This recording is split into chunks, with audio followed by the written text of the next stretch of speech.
Oh yeah, we're on. Okay. All right. Good morning. Our microphone's on. Everybody can hear me? Okay, good. Good morning. I'm Trandy Phillips. I'm chair of the board, and I'm calling to order this April 12th, Thursday, 2018 meeting of the BRN. And we're going to be starting with item 1.0, which is call to order, roll call, and establishment of a quorum. So I will be starting at my far right with Mr. Jackson. Good morning, I'm Michael Jackson, faculty member appointed to the board by Governor Brown. I'd like to welcome everybody to the board meeting today from San Diego. This is the best place to have a board meeting, I'm just saying, right?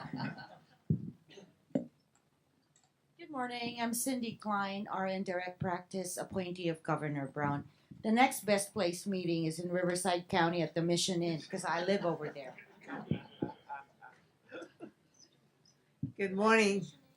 Pilar de la Cruz Reyes. I'm in the role of the nurse administrator appointed by the governor. I'm a registered nurse, and Fresno is the area to be.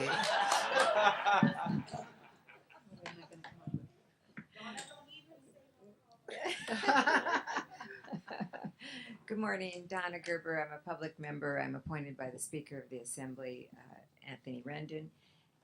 Let's see. I'm thinking London. Oh, yeah. Good morning again. Trandy Phyllis, I'm a direct care nurse, and I was appointed by the governor. And I have to say a shout out for Northern California here. Hey. Hi, I'm Dr. Morris. I'm the executive officer of the board, and I will see you all again in Sacramento. Hi, I'm Elizabeth Woods, appointed by the governor in the advanced practice role, and I go any place. I don't care. She goes out of the country a lot on missions and to help people. I don't care where I go. Good morning. My name is Imelda Ceja Bedquist, appointed by the governor as a public member, and I am from beautiful Kern County, Bakersfield, California. Good morning, everyone. I'm Barbara Yaroslavsky. I'm appointed by the state senate, and just remember, wherever you go, there you are. Thanks, Thank you. And I have one more person I want to introduce, Spencer. I'm Spencer Walker, the board's legal counsel. And we don't go anywhere without him. North or south, we bring him with. Okay, next item on our agenda is 2.0. It's public comment that's not on the agenda. And please, when you come forward for public comment, come up to one of our front tables and identify yourself so we know where you're coming from, who you're representing, and who you are. Thank you so much.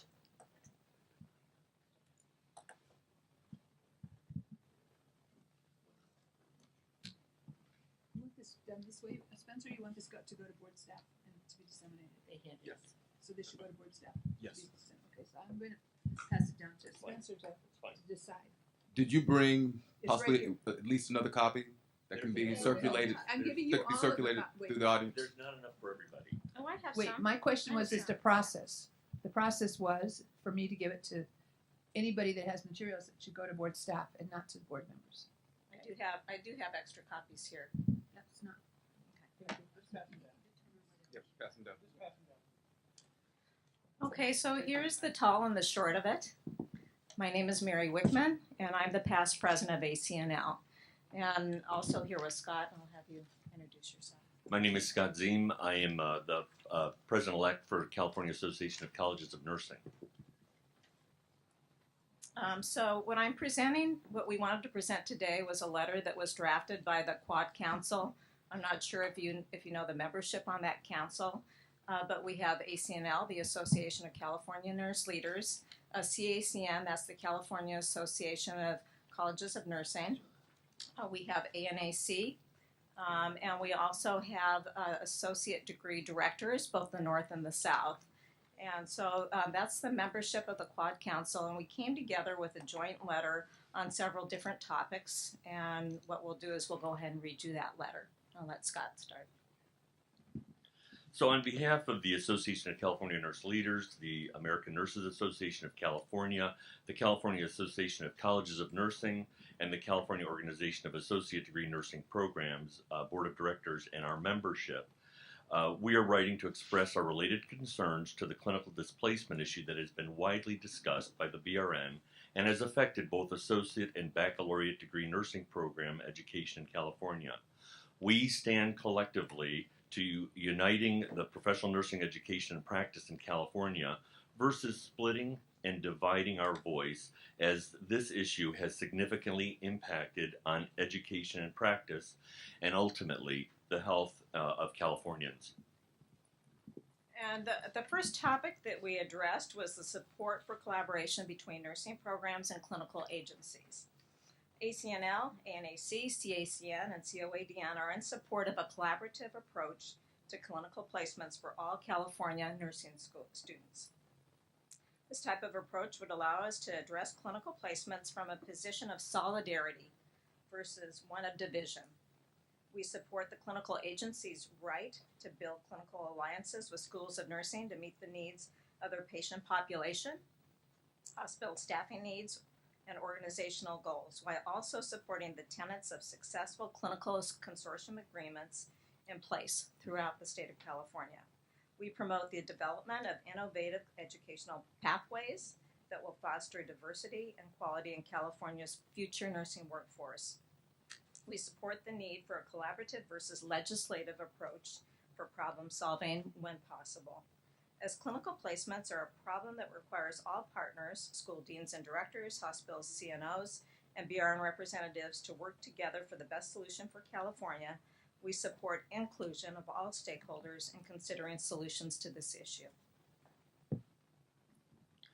Our organizations work from a national perspective using evidence from multiple sectors, academic progression in nursing programs, and other nationwide data suggest that structured educational alliances between ADN and BSN programs offer the best approaches to educational progression for nurses, and that these alliances can facilitate clinical relationships that better serve ADN students.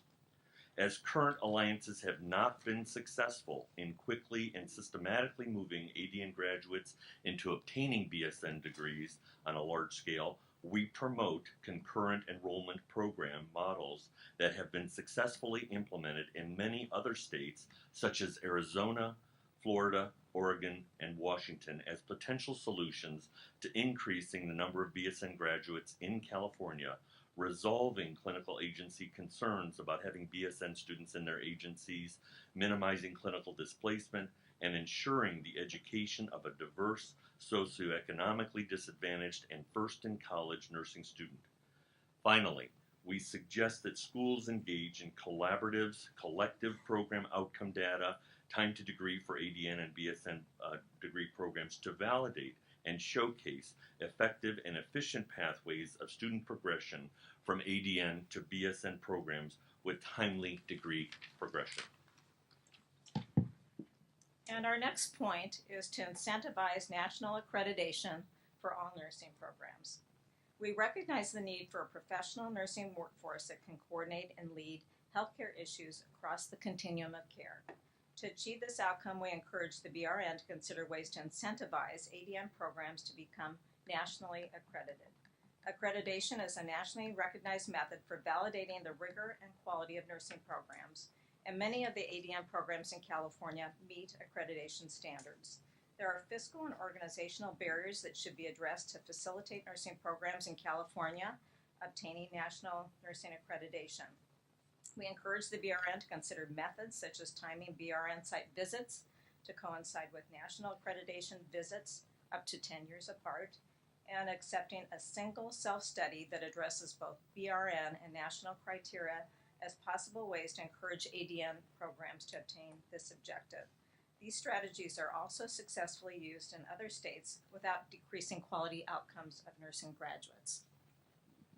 So supporting nursing program enrollment, as noted by Dr. Joanne Spetz at the February 2018 BRN meeting, California nursing programs are currently producing the correct number of nurses that are needed in California over the next several years. There remains, however, shortages in underserved areas of the state, and there is a clear need to support academic progression through concurrent enrollment program models. While we support the BRN prohibiting rapid growth of existing new and out-of-state programs, we do encourage planned and approved enrollment growth in underserved geographic areas where more nurses are actually needed. We recognize the expansion of clinical experience in non-acute, community-based, and ambulatory care settings, as well as innovative educational models, can provide valuable alternatives to acute care clinical experiences for many nursing programs. We unanimously support collaborative efforts to quickly move ADN graduates into becoming BSN graduates in various seamless, non-repetitive, timely, and cost-effective ways. We recognize the tremendous work of the BRN in supporting nursing practice and education in the state of California. We are at a critical point where nurse educators and clinical agencies need to unite to seek innovative approaches for the education of our future RN workforce. ACNL, ANAC, CACN, and COADN are committed to working with the BRN, professional nursing, and healthcare facilities to address this issue to ensure that our nurses are well prepared to care for Californians across the continuum of care, and respectively submitted by each of these different organizations.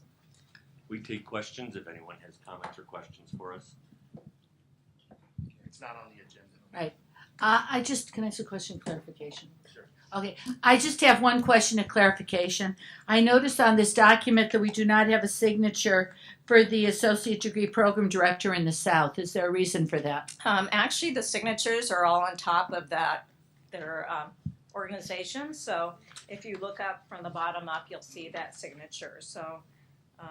Sandy Melton signed for South and Anna Valdez from the North. Okay. So they're signed It's for both. kind of, I know. Thank you very much. I made that mistake when I first looked at the letter too. Thank you. Thank you.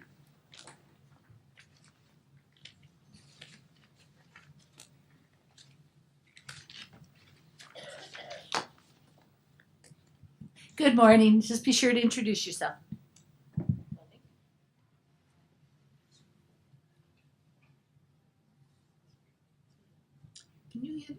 Could you?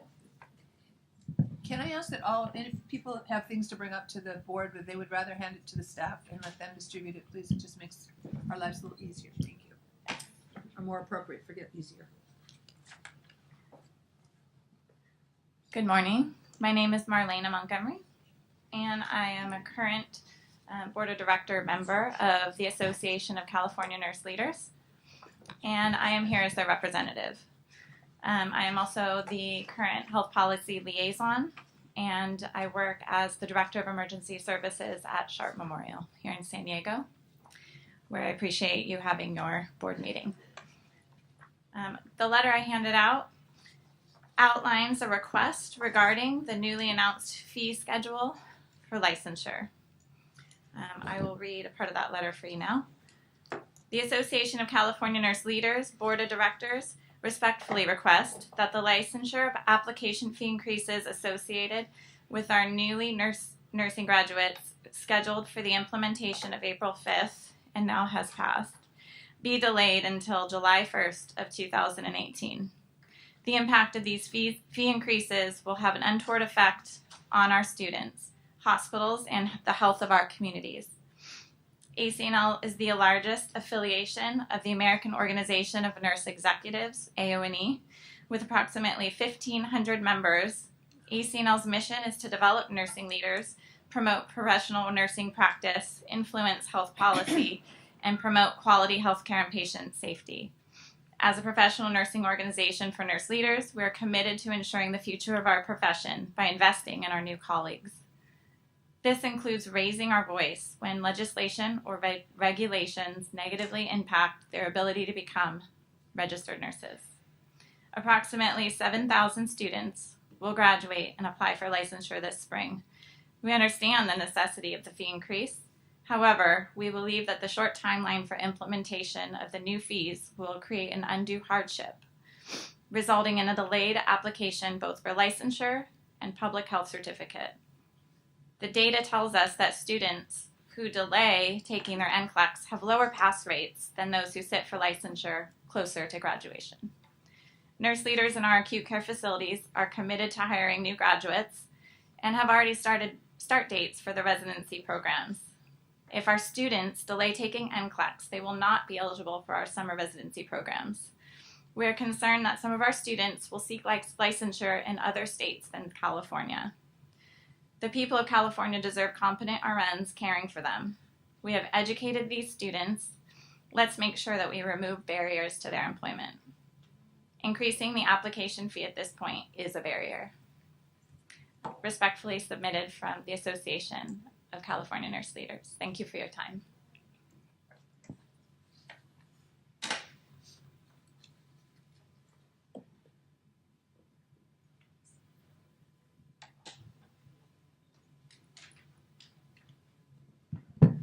Thank you very much. Is there any other public comment that's not on the agenda? Okay, seeing no further public comment, then we're going to go into item 3.0. 3.0 will be the review of approval of minutes. The first minutes we will approve will be item 3.1, which is the February 14th, 15th, 2018 board meeting minutes. I make a motion that we approve the minutes. Do I have a second? Second. Okay, then I'd like to, are there any public comment from the board? Public comment, then I'd like to start the vote with Mr. Jackson. Michael Jackson votes yes. Cindy Klein abstain. Flora Dela Cruz Reyes, yes. Trandy Phillips, yes. Donna Gerber, yes. Elizabeth Woods, yes. Imelda Ceja Bedwitz abstained from February and yes for March. We're only doing February.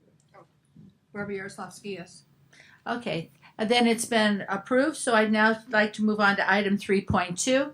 3.2 is the approval of the minutes from the March 14th and 15th, 2018 board meeting.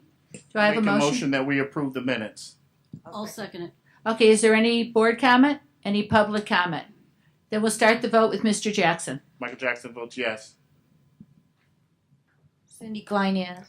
Flora Dela Cruz Reyes, yes. Donna Gerber, yes. Trandy Phillips, yes.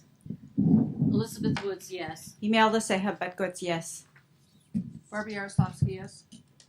Okay, they've been approved, so now we're moving on to item 4.0. Item 4.0 is report on board member activities. Do I have any board member reports? Okay, seeing no reports, then I'm going to be moving on to our next item, which is item 5.0. And this will be the board and department activities. I hand this off for 5.1 to our executive officer. Thank you, Madam President. I begin with my executive officer updates. The board continues to review its internal business processes.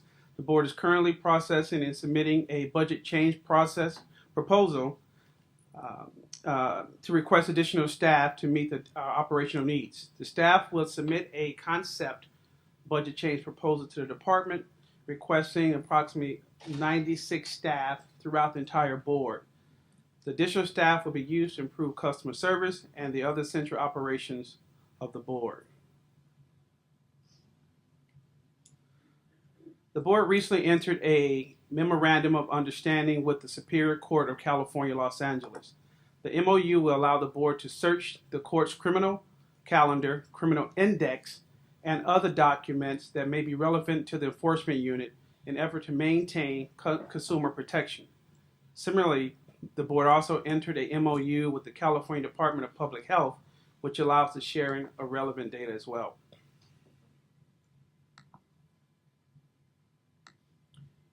The annual school survey is now available on the BRN website.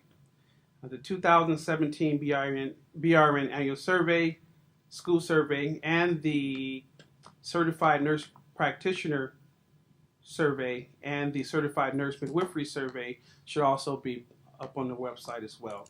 We also would like to acknowledge UCSF for administering the survey on behalf of the BRN. The board continues to improve its outreach efforts. The BRN enforcement staff, in collaboration with the DCA marketing staff, completed its final video recording for the intervention program awareness media. The outreach video is currently in its final production phase, with plans to be released to the public by late May of 2018. In addition to the intervention awareness video, the enforcement staff is planning to host a statewide webinar to its stakeholders regarding the intervention program.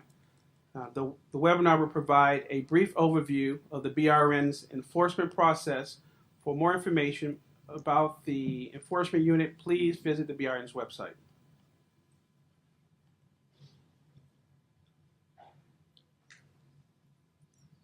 In regards to clinical placement experiences, the board revisited the Clinical Displacement Alliance survey that was disseminated several months ago.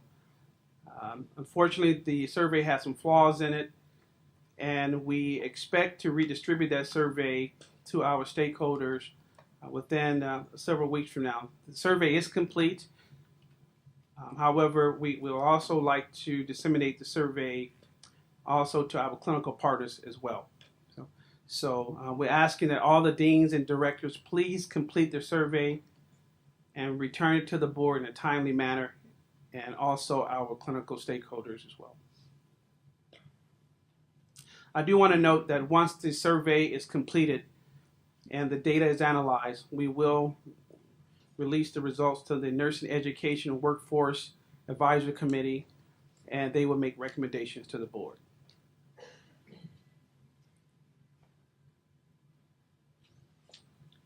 The board continues to comply with public record requests and respond within the required time frames that are set in Government Code Section 6250. For the period of February 2nd, 2018 to April 2nd, 2018, the board received and processed 17 public record requests.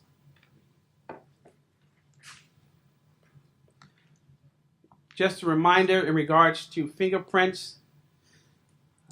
Again, this has been an ongoing issue, and the board will continue to remind those nurses who have not fingerprinted, they need to be fingerprinted.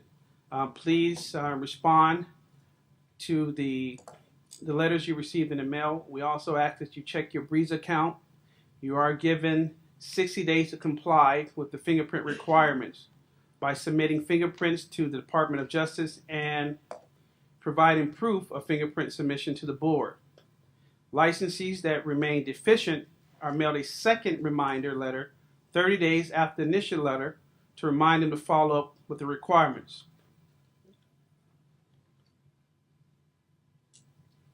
And I believe our licensing manager will provide more information regarding that process. Moving on to technology, the board continues to achieve great success with implementing the cloud technology and the submission of electronic documents. And this process was launched in October 2016. And since then, the board has also launched a pilot process with the Attorney General's office, which has also been received with great success. In March of this year, the board expanded its electronic process to out-of-state endorsers, and our licensing manager will speak more on that process. And we are anticipating that we will receive great reviews regarding this process as well. On March 29th, the Board of Registered Nursing voted to authorize implementation of statute to increase licensure application and renewal fees. Senate Bill 1039 required that the board set licensure application and renewal fees within a statutory range, but not lower than the minimum allowed fee. The board voted to set the licensure and renewal application fees at a minimum required fee unless a fee contained within the board's regulation is within the statutory fee range. The fee range was implemented on April 5th, 2018. For more information regarding the fee schedule and the fees, we ask that you please visit the BRN's website. In February, the board submitted the augmentation request of $1.1 million to fund its projected enforcement costs throughout the remainder of the fiscal year. The board staff continue to monitor the budget to ensure that the fiscal health of the board is maintained throughout the remainder of the fiscal year. The staff continue to meet the staff continue to be conscious of the purchasing requests in order to ensure only necessary expenditures are being approved. On page 5 of the EO report is a copy of the fund condition. And finally, regarding staffing updates, we are currently recruiting for 22 positions located throughout the board. Also listed in the EO report are the staffing updates for your reading pleasures. Madam President, that completes my report. Thank you. Thank you very much. Is there any board comment? Any public comment? I have a comment. Pardon? So the fee structure that we came up with, it's to support those 22 positions? It does support it? No, the 22 positions are already, these are just backfill positions. And we have new positions coming out? That's correct. In our concept proposal, we're planning to submit for additional staffing needs. And this will take care of the call center and the backlog of calls and not having to wait online on hold for an extended period of time? That is the plan, yes, to support the board's needs throughout the entire department. Thank you. Miss, I want to have one other comment though. The executive officer may want to speak to, and that's, do you want to speak to the call center? Yes. To answer some of your questions about one issue that we've been very concerned about, and we expressed concerns last month. I'd like him to give an update. Thank you, Madam President. We are aware that over the last several years there has been some concerns with you calling and trying to get your calls answered. The board is aware of this issue. We will be, we are advertising as we speak. If you visit the board's website, 12 additional staff that we are currently hiring for in the call center. And in addition, we are doing some major construction within the BRN so that we're able to house these different potential employees that come on so that we can again provide better customer service. Okay. So please excuse the mess if you had a chance to visit the board. Yeah. So please, if you have a chance to visit the board, we BRN, we are undergoing major construction also in our lobby area as well, and as we try to enhance our customer service. For people that are coming in person to deal with issues, we're trying to enhance that experience and to make it a better experience and to facilitate some things that they need while they're waiting. Are there any other board comments? Any public comment? Okay, seeing no public comment and board comment, then I'm going to move on to item 6.0.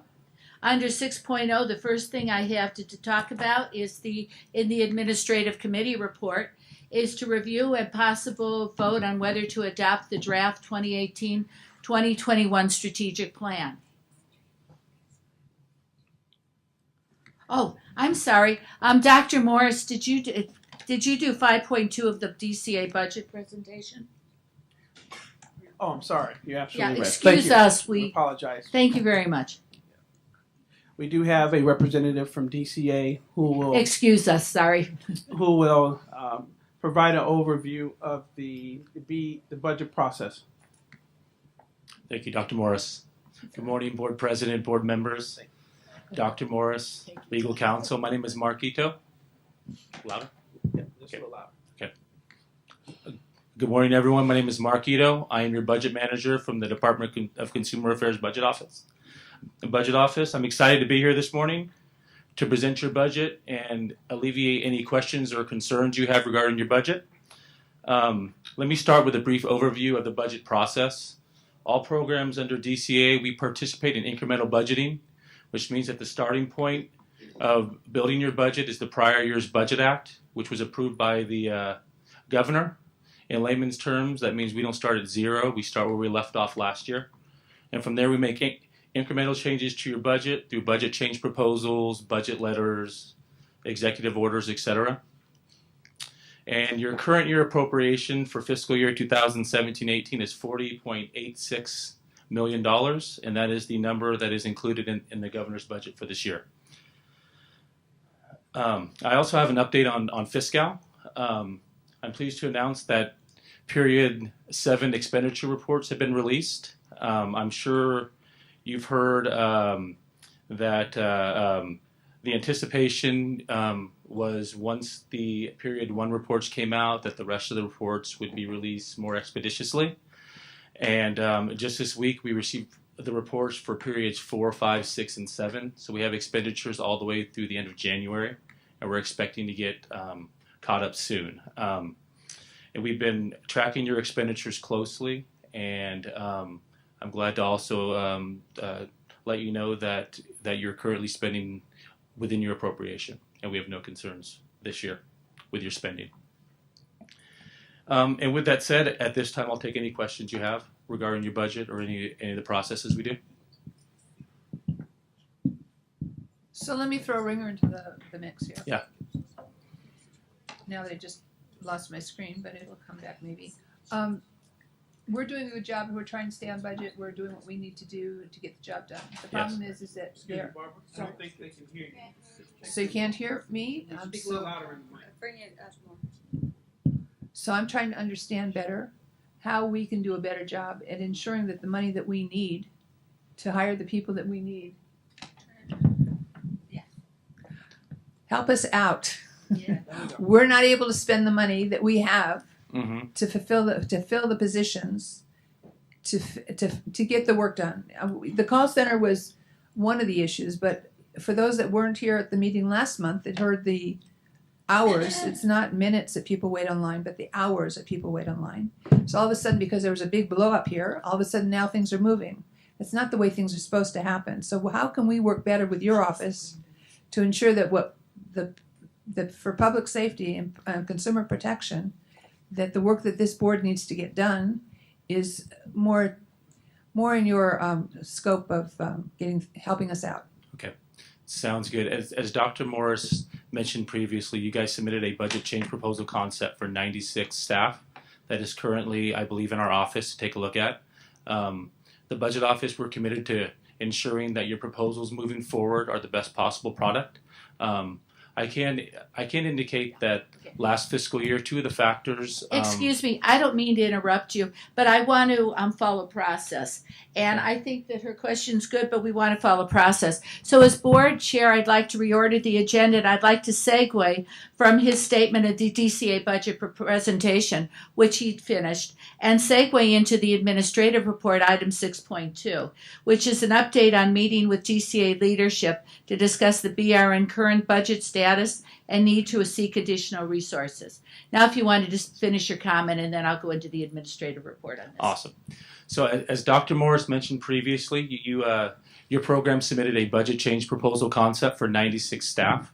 We're committed to ensuring that your proposal moving forward is the best product possible. 2 of the factors last year on why your proposal didn't move forward were because of the status of your fund and because of space issues. And I can say that those are 2 issues that have been resolved now. You do have a fee increase that will be in place, and you're currently renovating your office to make additional space for these staff. Thank you. And now I'd like to, before there may be more board comment, but I'd like to go into the administrative report because this may help to facilitate the discussion. I'd like to tell you the timeline of what the administrative committee has been doing to work on this issue, especially since there was a lot of discussion last month. What we did is in this is the history. November of 2017, we started discussion with the BRN staff on what a budget process and the problems were at the BRN. And I think that he's also, from a DCA perspective, alluded to that. Then in January of 2018, we asked Dr. Morris to set up a meeting with DCA and BRN staff on the status of the BRN budget and needs of the BRN. In February of 2018, the Enforcement and Licensing Committee highlighted the failure of the call center due to understaffing, and my board member has alluded to that. Then in February and March of 2018, 2 meetings of the Administrative Committee with the BRN staff, the EO, and staff from the DCA, senior staff of the Budget Committee, their budget people, the HR, legal, and administration all met together. And I had these 2 meetings. At March of 2018, the DCA agreed that budget augmentation will be done to pay for the increased AG and DOI costs, and then concludes that there is enough funding due to salary savings by the BRN in the current year budget to add 12 temporary call center employees to coincide with the BRN facility build out to house them in the current space, and we've been speaking to that today. As you have heard from the EO report, this is scheduled implementation moving forward in April and May. In March and April of 2018, the BRN staff compiled a comprehensive proposal for increased staffing and larger facilities to accommodate growth, and this was proposed and submitted to the DCA last Friday, and that also has been alluded in this report that you've been hearing today. So now I'd like to hand it off to my other member of the administrative team, which is Donna Gerber. Hi there. So what we're really trying to do here is clarify for the board and members of the public what process we've been involved in as a committee and as staff, both BRN staff and DCA staff, to try to resolve what has really been a problem that has gone on for several years. And so, for example, in the current budget change proposal process that's involved in the current budget, the BRN submitted a proposal for 47 positions. However, we were only approved for 10, and so in the budget year that we're currently dealing with, there are only 10 positions in that budget for increase.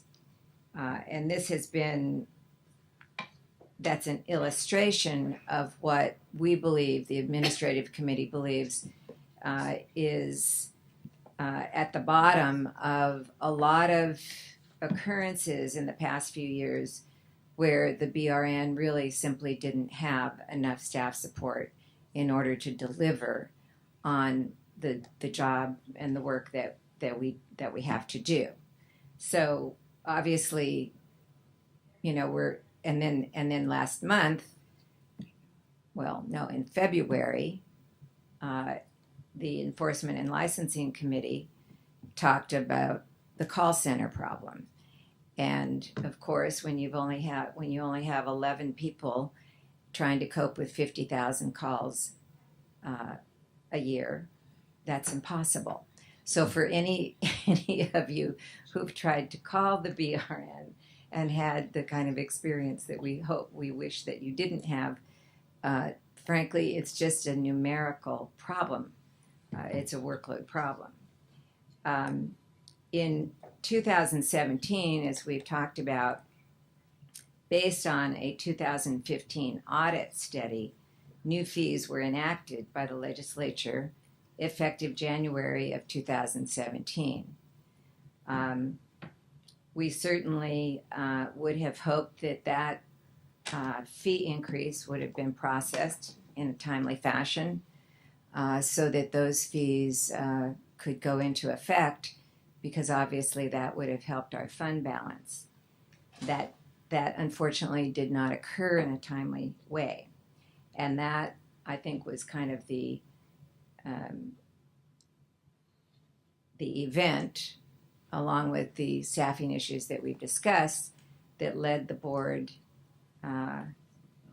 to start asking some serious questions and want to really work directly with the administration of the DCA to try to iron out what exactly can be done about it. We now, fortunately, have, with the help of Mark and other budget staff at the DCA, we now have a really clear picture, not only of where we are right now, but where we are going to be now that the fees are being implemented.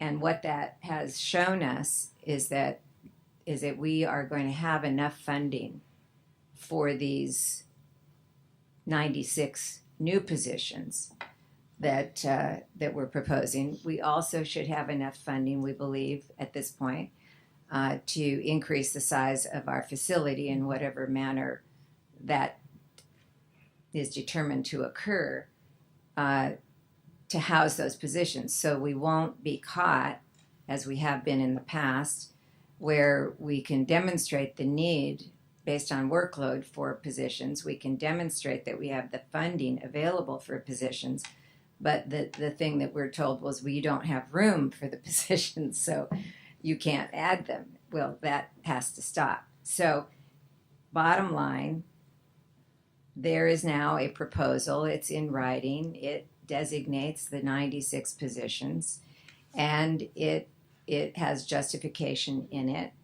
And that proposal is now in the hands, as of last Friday, of DCA administrative staff. And the administrative committee, along with BRN staff and the executive officer, are going to be continuing to meet on a regular basis to move this through the process. And for the clarification of the other board members, the way it works is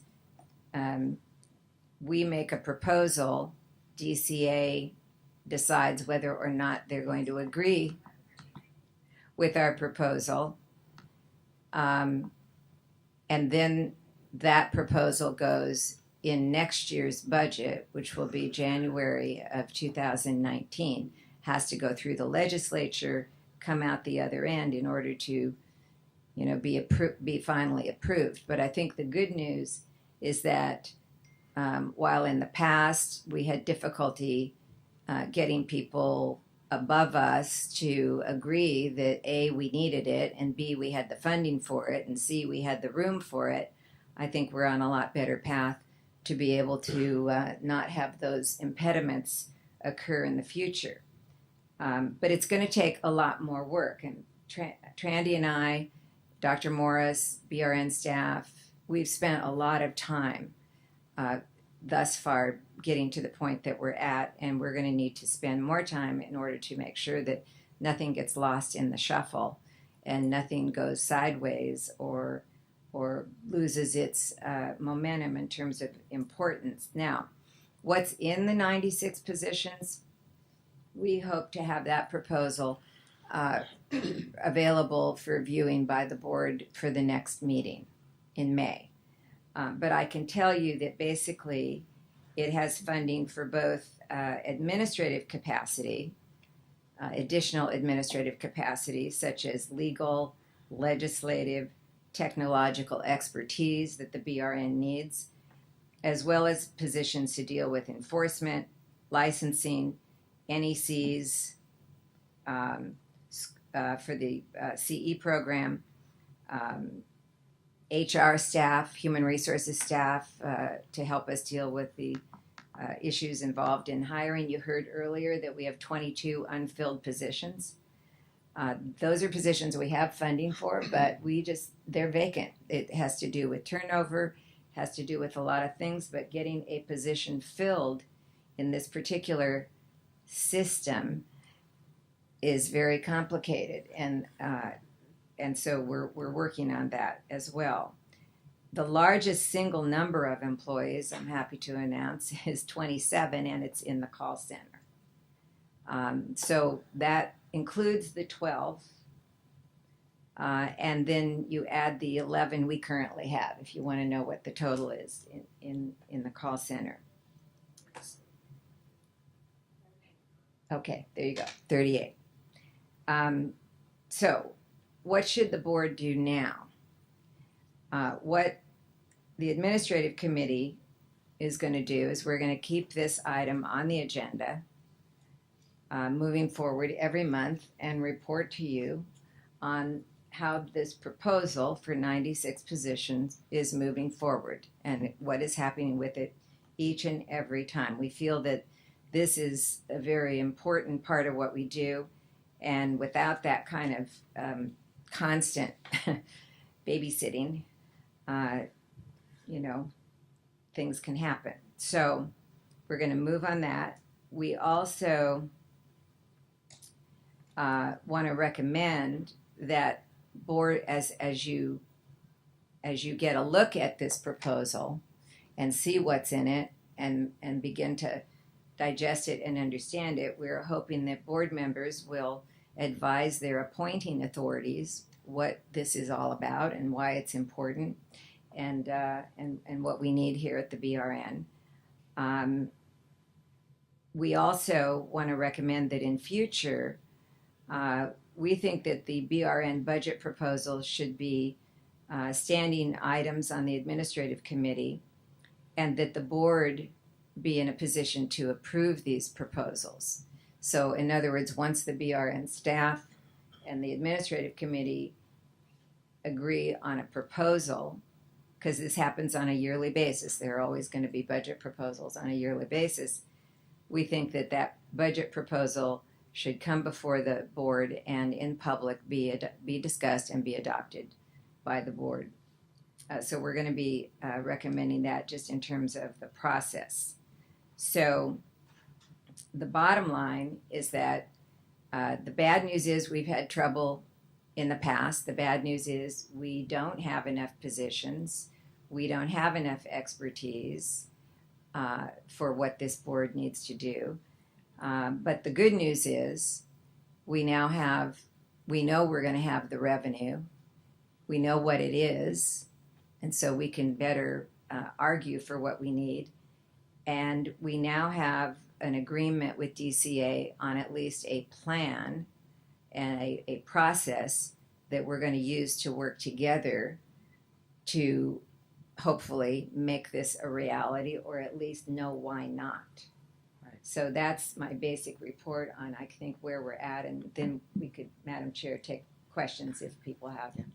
I'd just like to piggyback onto that, and then we'll do discussions and thank you and questions. I want to thank Mark because we've had some very frank discussions with the DCA budget people and the department, and it's been frank, it's been very honest and open, and there's been a lot of clarifications of misunderstandings and priorities. The other thing that Donna did mention that I wanted to reinforce, that included in these people we do put in this 96 person budget, is also for IT and technology support. She listed a lot of other things, but we also know that we need to have even more expertise within the board and technology, and we're including that.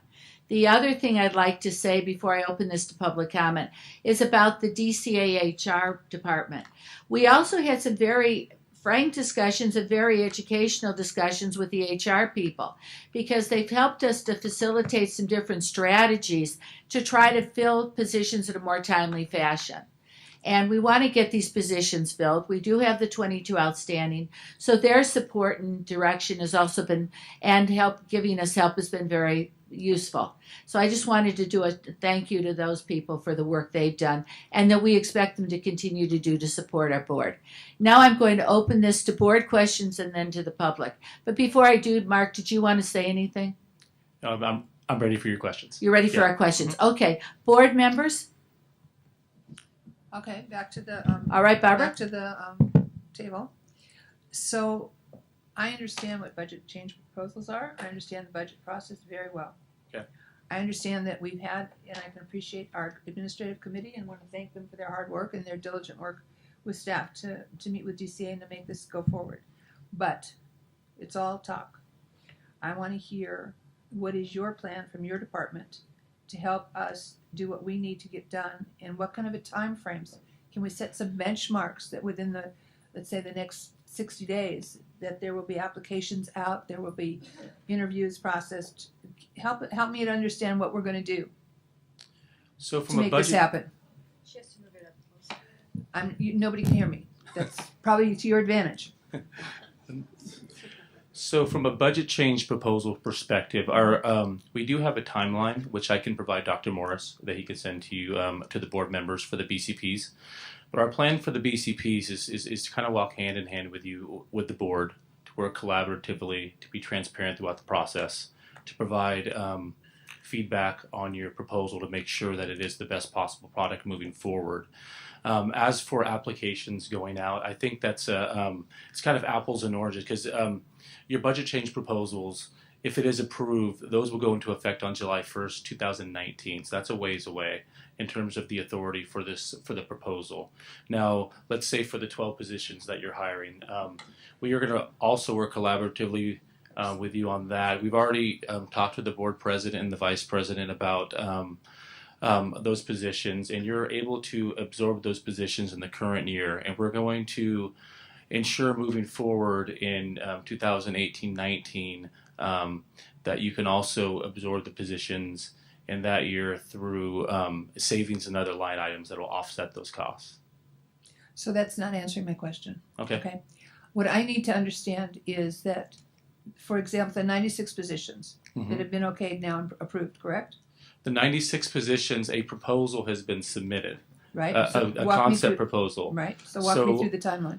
I don't have the timeline in front of me. I do know at the end of April, we are going to provide feedback to programs on the proposals. We're going to review them and work together with you guys just to make sure that it is a complete proposal. Okay, I'm glad we're all working together. I'm glad we're all on the same page. Okay. I want to know when we're going to see changes for the nurses that are out there in the state that need to get the jobs done, that they need to get work done, for this board that needs to have a legal person in place, a ledge person in place. When we're talking the end of 2019, we're talking the end of 2018. What are we talking about here? If your proposal is approved, it will go into effect on July 1st, 2019. Okay, everyone heard that. July 1st, 2019. That's a year plus away. Yeah. I'm just. Is there anything we can do to move that faster, sooner? I can get back to you on that. Typically, with a budget change proposal, for proposals submitted now, they go into effect on July 1st, 2019. There is the possibility of including current year language in there. I can go back to the office, see if that's a possibility. I know that was mentioned high level at our meeting in March with the board president and vice president. I can look into that and get back to you. Well, I think that the entire board needs to be informed about what's going on. I think we're the ones that are taking the brunt from people that run into us or see us or write letters to us or subpoena us or public records us. I mean, we need to know as a unit that we're being heard, that our voice is being listened to and implemented, not just pushed. The can is getting pushed down the road. Yeah. And it's a system that I'm just trying to buck, okay? Yeah, I It's don't not disagree with it's you. the system. Yeah, I can say as your budget manager, I wasn't your budget manager last year, that I'm committed to making sure that your proposal goes forward. So the proposal goes forward, but I'm still not hearing any kind of a commitment that let's see if we can get this done in sooner than a year and a half. Okay, I will go back to the office and see if we can get that done. Thank you. You're welcome. See that? Yeah. Other board comment? Yes, I want the DCA to know that we're the ones that get the calls. We're the ones that get people crying on the phone because they can't get through the call center. The nurses that can't have their questions answered. I was in a doctor's office as a patient when the FNP came in and was trying to, her license was expiring and couldn't get through the call center. We're the ones that are taking the heat on this because we can't get the physicians to do this. The schools are taking the heat because they can't get their students get their license in time. The hospitals are taking the heat because they can't get residency programs started for these nurses, and we desperately need the nurses. So we are the largest board, is my understanding. And so I think that, if you talk about an accountant, and if an accountant makes a mistake, the business may lose money. If you talk about a patient's life, if a nurse makes a mistake because we don't have enough nurses, then you're talking about a patient's life. And so the urgency of this matter, I think, has to be duly impressed on everybody at DCA of how important this is for us to get these positions filled so that people can get through the call center, they can get their questions answered, and we can get nurses out there that we desperately need to take care of patients. I'm getting to that age where I think, well, why do I have to worry about it? I'm going to retire. Well, I have to worry about it because I'm going to be a patient, and I'm going to need those nurses taking care of me. So it's very, very important. So I want to impress the importance of this need, and I want to thank our administrative team for putting this all together and working with you, and hopefully to work more expediently to get this thing resolved. Thank you. Any other board comment? Yes, because Yes. ultimately the budget directly impacts the patient safety and the public safety in California. As the other board member says, we are the largest healing arts board in the state of California, right? We are the largest board of nursing in the country. We take care of the most patients out of any other healing arts board. We're the advocacy for those that can't speak. So I would hope that DCA makes this an extremely high priority in order to continue the mission of the board for public safety. And we look forward to hearing back from you really soon. I'd like to have a report back sooner than 3 months. I mean, I'd like to see us have an answer and some kind of response within the next 60 days. Okay. I think it's important. I think that what I don't want to see happen, and what has happened, and I'm responsible for it, I at times, I don't want to have to blow up in order for something to happen. Change has to happen because it's the right thing to do, and you understand it, we understand it, the consumer understands it. We're all in this together. So I would like to hear back and ask for you to I'm not going to forget. I'm taking notes. Absolutely. In the timeline, in about a month or so, the department will be meeting with the board regarding the 96 staff BCP. Do you happen to know how many clients, how many nurses that we have? No, I don't. Okay, it's almost 450,000 nurses in California, and we're responsible for the licensing and for the how they get educated and that. And I don't think there's any other board that comes near that amount of people that they have to service. Thank So you I for think coming that, today, Madam President. I just would like to make a comment. I hope you'll come back. I will come back. Oh, thank you. I'm excited to be here to Oh, good. present your budget. And Interagency collaboration is very important, and we have a timeline that we've been behind for years, as Donna has mentioned. Just want to let you know in a little optic here. We're increasing our fees in April 5th, right? Mhm. You haven't heard somebody from the public made a comment about it. But we're not increasing our services until July 2019. Now we'll be in the hot seat again. Because all these people are paying all these fees, and where is my money going? We won't see any increase in services, better services until July last year. Next year, that just not go together with. It just doesn't look good, and it's not good for anybody. Because, like I said, April 5th, we increase all these fees, and they don't see any augmentation in our services until next year. That just can't go. I'm sorry. Okay. And being the biggest board member, we should be on the very top list of the DCA priority. The biggest board. Not the biggest board member. The biggest board. That would be him, he said. The biggest. Thank you. Is there the ability to put language into this year's budget? Potentially. I'm going to go see the. You're going to try versus potentially. Yes, absolutely. Let's put a positive forward spin on stuff. Yes. Versus I think maybe possibly. Yeah, absolutely. Okay, seriously. Yeah. I'm committed to the betterment of the board, and I will see what we So can let's do. see if we can get something into this year's I'd budget. like to, from the administrative committee, I would like to just remind people that we have been having very frank conversations with DCA. And Mark being up here to just listen to your questions and to make some responses.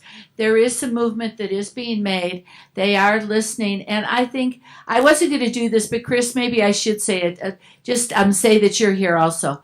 I just want to say, could you stand up? Come forward. Please come forward, because I want them to understand, but the board and the public to understand that the DCA is here and has been listening, and that you came to this meeting also to hear the input in person, not by webinar, but actually to be here. Yeah, and I thank you, Christopher Castrillo, Deputy Director for Board and Bureau Services with the Department of Consumer Affairs. I think a lot of it's been really well laid out here today. We mentioned the working relationship that we've had with the Administrative Committee, Board President, Vice President, your Executive Officer, myself, including our entire administrative team, our Chief Deputy Director, the Director himself, on ensuring that the BCP that the Board has put forward is as well justified as it can be. That we have all the pieces necessary in order to move it forward in the process. And I want to emphasize in the process, because just one piece that I would like to make clear for not just the board, but for the public as well, is that BRN, in addition to DCA, are 2 steps in what is essentially a 5-step process. These BCPs are approved by BRN. They're put forth by BRN, We work collaboratively with the board, as Mark mentioned, to make sure that all of those pieces are there. They're very well justified, and that's our that's our commitment to the board, is to make sure that we are working in that collaborative relationship. So when it moves to the next step, when it's reviewed by agency, when it's reviewed by the Department of Finance, when it's reviewed by the governor's office, and hopefully in receiving sign off at each of those stages, that we as the board and DCA are working together to keep that moving forward. So, while I would sit here and love to promise that we're gonna get this turned around and we're gonna snap our fingers and it's gonna be there, that might not necessarily be the case. However, as again I'm reiterating here today, and as your board presidents mentioned, we've had some really frank conversations. We've had some lengthy conversations. We've made ourselves available to make sure that this is a priority for the board. That message has been heard very loud and clear, and we do think it's a priority. With respect to the services improving in the short term, I believe your executive officer and your board president noted some changes that are occurring as we speak with the addition of space, trying to get some of these current vacancies filled in the meantime while we're moving this BCP through the process. And so, I just want to reiterate that this is a priority for the department. We know it's a priority for the board. We really look forward to working with you together as we move this BCP through the process. So thank you for the Thank you opportunity to very speak. much. Absolutely. I'm sorry to put you on No, the spot, but any- it seemed like a time to acknowledge your support too. Anytime, and happy to be here. San Diego's not a bad spot, as board member Jackson noted. So thank you so much. Thank you so much. Is there any public comment? Okay, would you like to come forward? The board said a lot. Let's hear from the public. Thank you very much for speaking. Good morning. I'm Marcia Fowler. I'm the Chief Clinical Officer for AMN Healthcare. And first of all, AMN Healthcare is a large healthcare staffing organization, and we bring several thousand nurses through the reciprocity process into California every single year. Many of those nurses stay and make California their permanent home, and are caring for our loved ones and patients every single day. First of all, I want to acknowledge and really support the board's activities and your support of Dr. Morris and his team and the Board of Nursing in terms of getting a plan together to get the resources that the board needs. Because that's really, I just echo the enormous need for that. In bringing nurses to California, we actually are a national company, so I have a national view of things, and I will say that California being the largest board in the Healing Arts Commission, or however that works in the DCA in California, but also the largest board in the country of nursing in the country, is the slowest to process applications by reciprocity. Dr. Morris and his team have improved things immensely during the time that he has been here, from as high as 4 months to get a license to now we're running about 3 months. The rest of the boards are at 3 weeks or less. For the most part. And I would love to see our great state of California be able to turn a license around for an experienced, competent nurse to come care for our patients in a really quick manner. So fully supportive of the plan that you're putting forth, completely supportive of moving that date as early as we possibly can to get the board the resources they need so that we get the nurses here in California that we need. Thank you. Thank you. Any other public comments?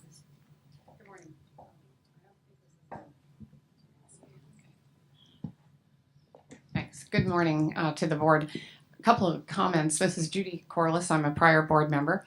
And one of them is that back to 2009, we had asked DCA for 32 employees, and still they've never been hired. So I don't know how that process moved along versus how you have gone together with your administrative committee and tried to work with DCA. So that 32 never was ever implemented. And so when we talk about implementing in another 2 years, we were told we were going to get those for our board back then. It never happened. So I'm not sure where the hang up was. And the second point is our largest expenditure from this board is to adjudicate cases through the Attorney General's office. Unless that's changed, you can, correct me if I'm wrong, but that is a huge number. I think we are in 12 million this year, something like that.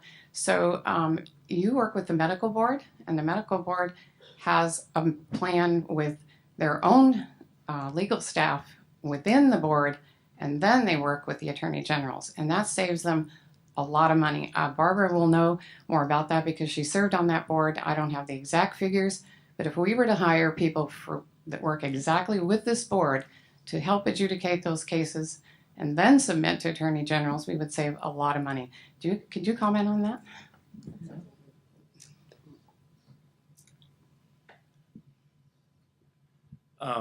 I To be honest, I have no information about the medical board and how they process cases with the AG. I can get that information and provide it to Dr. Morris. Yeah. Thank you very much. Is there any more public comment? Is there any more board comment?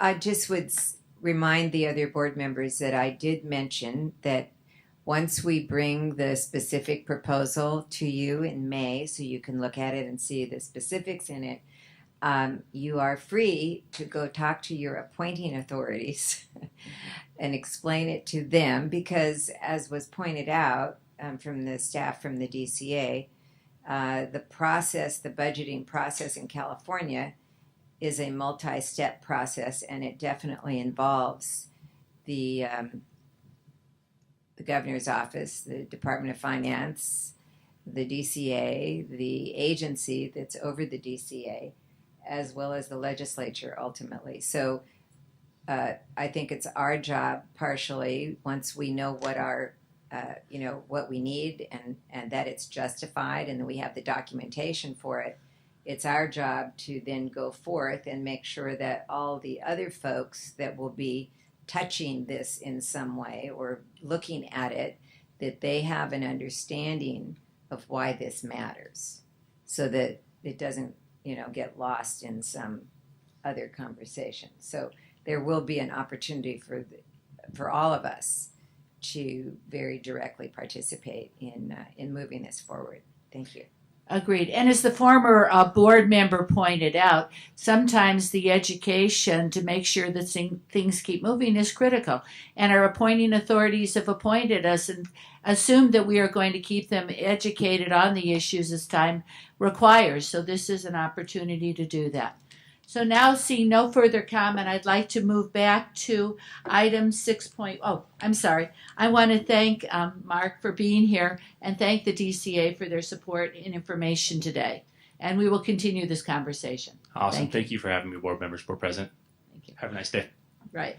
Now we're going to move off of 5.2 and 6.2 and go back to the order of the agenda, which will be the Administrative Committee Report, item 6.1.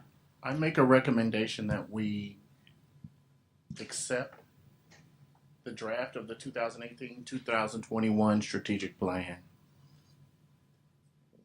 I'll second that. Okay, now I'd like to open that to discussion. So is there any board discussion on that?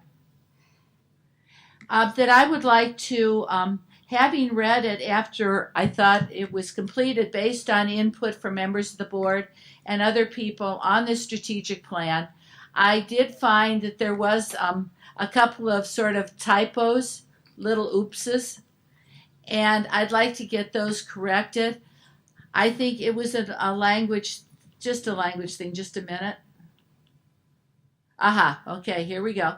On page 4 at the top of the page, it said, this is actually the board president's statement. It said that I was proud to present the 2017 strategic plan. It should have been 2018.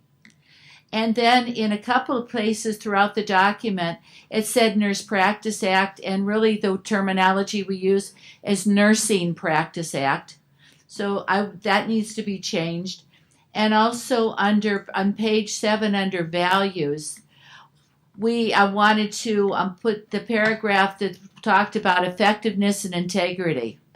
We want to make sure that paragraph is there that refers to effectiveness and integrity because we think those are important issues. Those were corrections and typos that didn't get into the final copy that had been posted on the website. And I would say in your motion, if I can you could make a friendly amendment to include those items. It's a draft. It's a draft now. That means right until we approve it. But when we take it from draft to formal document, now we're approving the draft. That was the motion, We're just right? approving the draft. We're just that's approving right. the draft. That means Okay. we can come back and do things again. Okay, clarification. Michael, Trendy wanted the motion to reflect that the approval is includes the minutes. Includes the minutes. Not the minutes, but the changes. So move. What? So the motion would be, I move to approve the Updated draft. as approved. Draft. Yeah.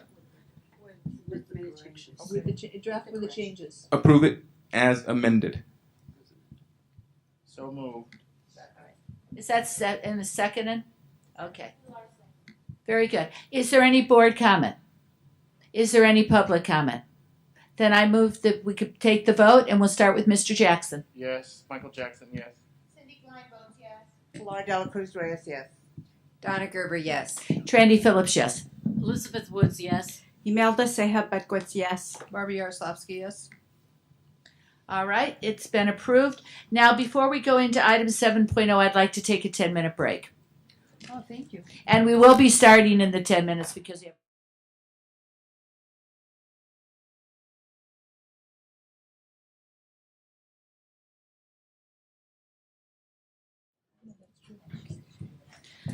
Okay, we're ready to resume the board meeting, and I'd like to go into item 7.0, which is report of the Education and Licensing Committee, and I'm going to be handing that off to the chairperson, who is Mr. Jackson. Good morning. I'd like the board staff to introduce themselves. Good morning. I'm Dr. Carol Bellis, and I'm a nursing education consultant and the Education and Licensing Liaison. Thank you very much. We're moving on to item 7.1, which is vote on the ratified minor curriculum revisions. Okay, 7.1, vote on whether to recommend ratification of minor curriculum revision and acknowledge receipt of program progress reports. According to board policy, nursing education consultants can approve minor curriculum changes that do not significantly alter philosophy, objectives, or content. Approvals must be reported to the Education and Licensing and the board. The following programs have submitted minor curriculum revisions.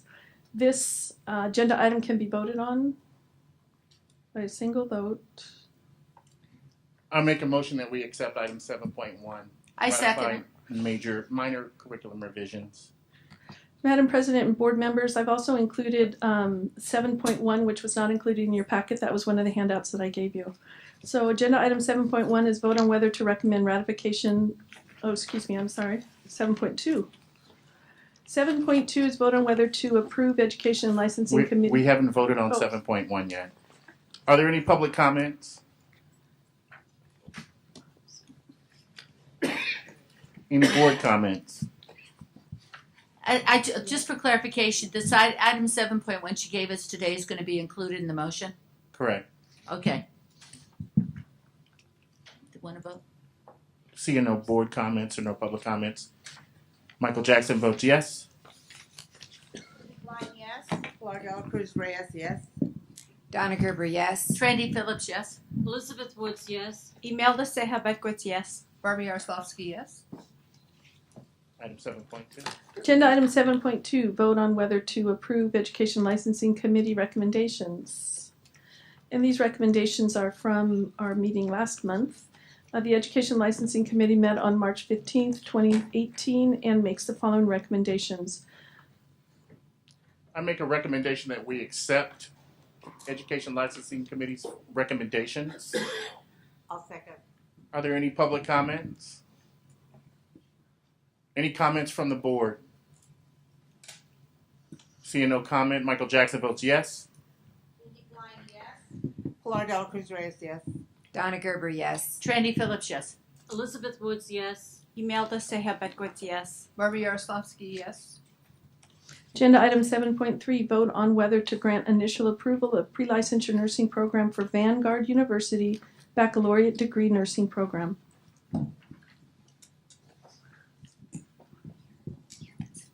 Good morning. Did I turn it off?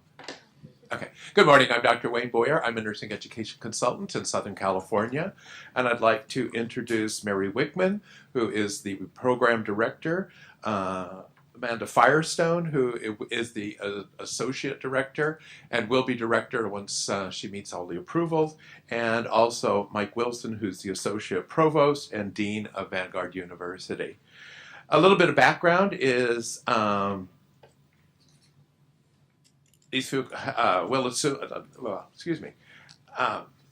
the feasibility study for the proposed program was accepted by the board at the April 15, 2017 meeting. An initial program approval site visit for Vanguard University Baccalaureate Degree Nursing Program in the Costa Mesa campus was conducted on February 12, by myself and Baudry Cadre, who is the supervising nursing education consultant. The findings from the visit were presented at the March 15, 2018 Education Licensing Committee meeting. The program proposes to admit 24 students the first year, which would be fall 2018, and 30 students annually thereafter. The university made multiple inquiries of 15 schools to ascertain those schools' support or lack of support for the proposed program. At the time of the ELC meeting, 5 schools, and originally we thought it was 7, but we researched it and found it was 5, had not responded to the request, and the committee members requested the NEC to contact the schools to assure due process. The schools were contacted, and the replies are as follows.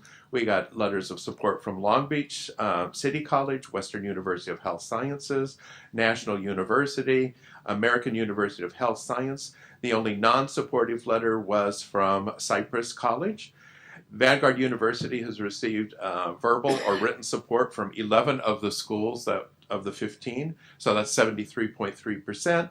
Written, verbal, non-support from 4 schools, which is 26.6%. The written responses on a copy of the first cohort clinical placement is provided in the packet. The first year of the program, they already have their clinical placements, and the ELC recommendation at that time was grant initial pre-licensure program approval for Vanguard University Baccalaureate Degree Nursing Program, contingent upon confirmation from myself that there is no clinical displacement from the 5 schools that did not respond to the initial contact from the Vanguard University Program Director. And there's no clinical displacement from those 5 schools? There is not. Thank you very much. I make a recommendation that we accept. Can I just ask a question? Sure. Before we vote? Yes. It says here, Cypress College Associate Degree Nursing Program Letter of Non-Support. It was a generalized letter, as was another one, and actually all the schools, there was nothing specific about displacement. It's just that whole idea of more programs in an area that's already quite inundated with nursing programs. Nothing specific that this program was going to displace students, which is kind of a generalized statement. That's how I took it. Yeah. It's an ABN program, and they're concerned that the ABNs were going to be displaced. That's what we got out of it. But there was nothing in writing that we're going to have problems. And as I said, they've already, and they can address it too, the first cohort's already placed.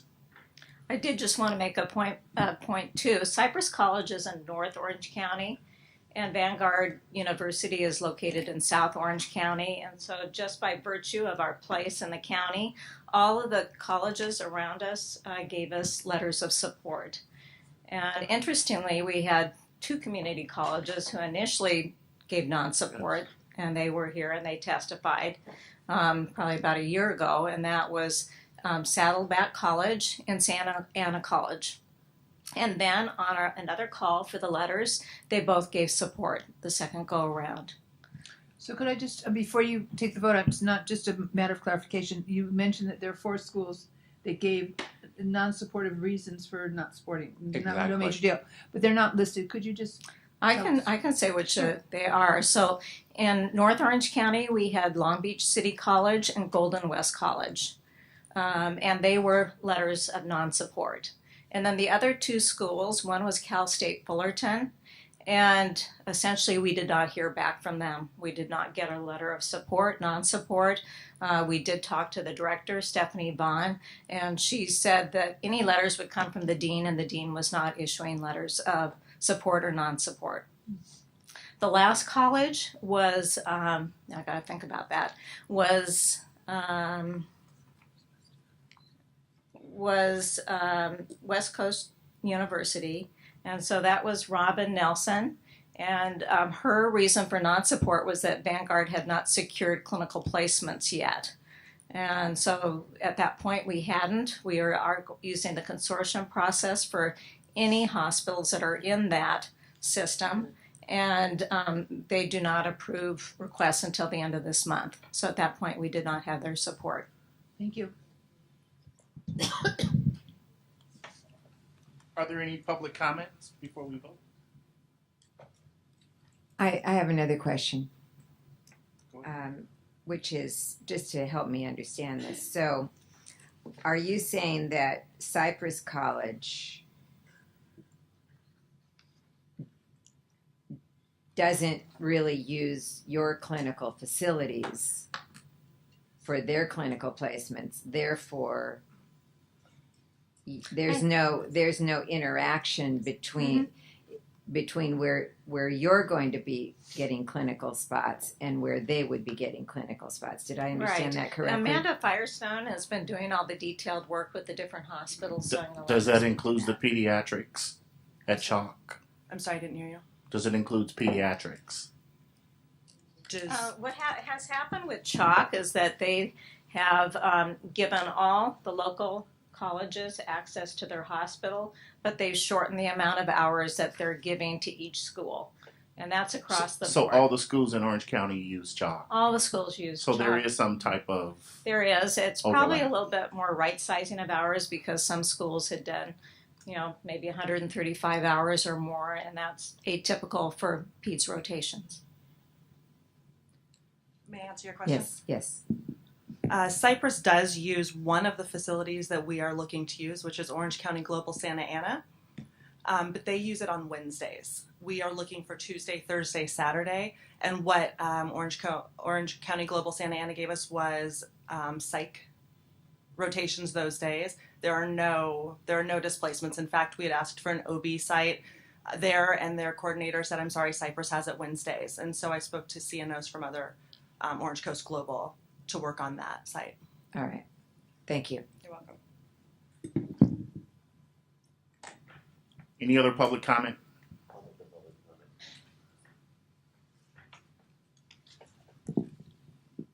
So, my name is Scott Ziem, and I am the Associate Dean at the University of San Francisco, but I have campuses in Sacramento, San Francisco, and Orange County. I know the geographic region. I continue to struggle with this question around schools trying to identify whether it's a problem for them or not. I have students placed throughout many regions. Probably the most contentious place is Orange County. And I have had, I've lost placements in support of other programs, but I have no idea in terms of a medical center's decision about why we did or didn't have a placement. And the time that it has taken, I've been to a number of these meetings, and the time that it's taken here to ascertain whether a competing school has been displaced because of the expansion of another program is just really fatally flawed. As I have presented data-based research here to this board, there are legitimate reasons for geographic regions to have more numbers of RNs to protect the public's health and well-being. And Cypress has no idea about, and that's not even part of our discussion here. We're talking about displacing an ADN program, but we're not talking about how many RNs are in the geographic region that are needed to be brought to the area. This issue of displacement has caused a rift between the ADN programs and the BSN. This is not helpful. The testimony that Dr. Wickman and I provided earlier around working collaboratively within organizations and professionally is the way to go. But the BRN regulations are too myopic. They're looking at this issue of displacement, but it's not talking about what's the greater need or a reason why a facility would actually say, I don't want your students here. And sometimes it's because there's changes happening in the hospital. They're painting a unit. Sometimes it's because they don't like the way someone's not tending to the supervision of a clinical instructor. Sometimes it's because they don't want to hire from a particular school, or they don't want to hire a particular graduate because of the way they need to deal with their workforce. So again, I'm just really disappointed to hear this level of discussion around displacement that it makes the board frankly look out of touch with what's really happening in the field.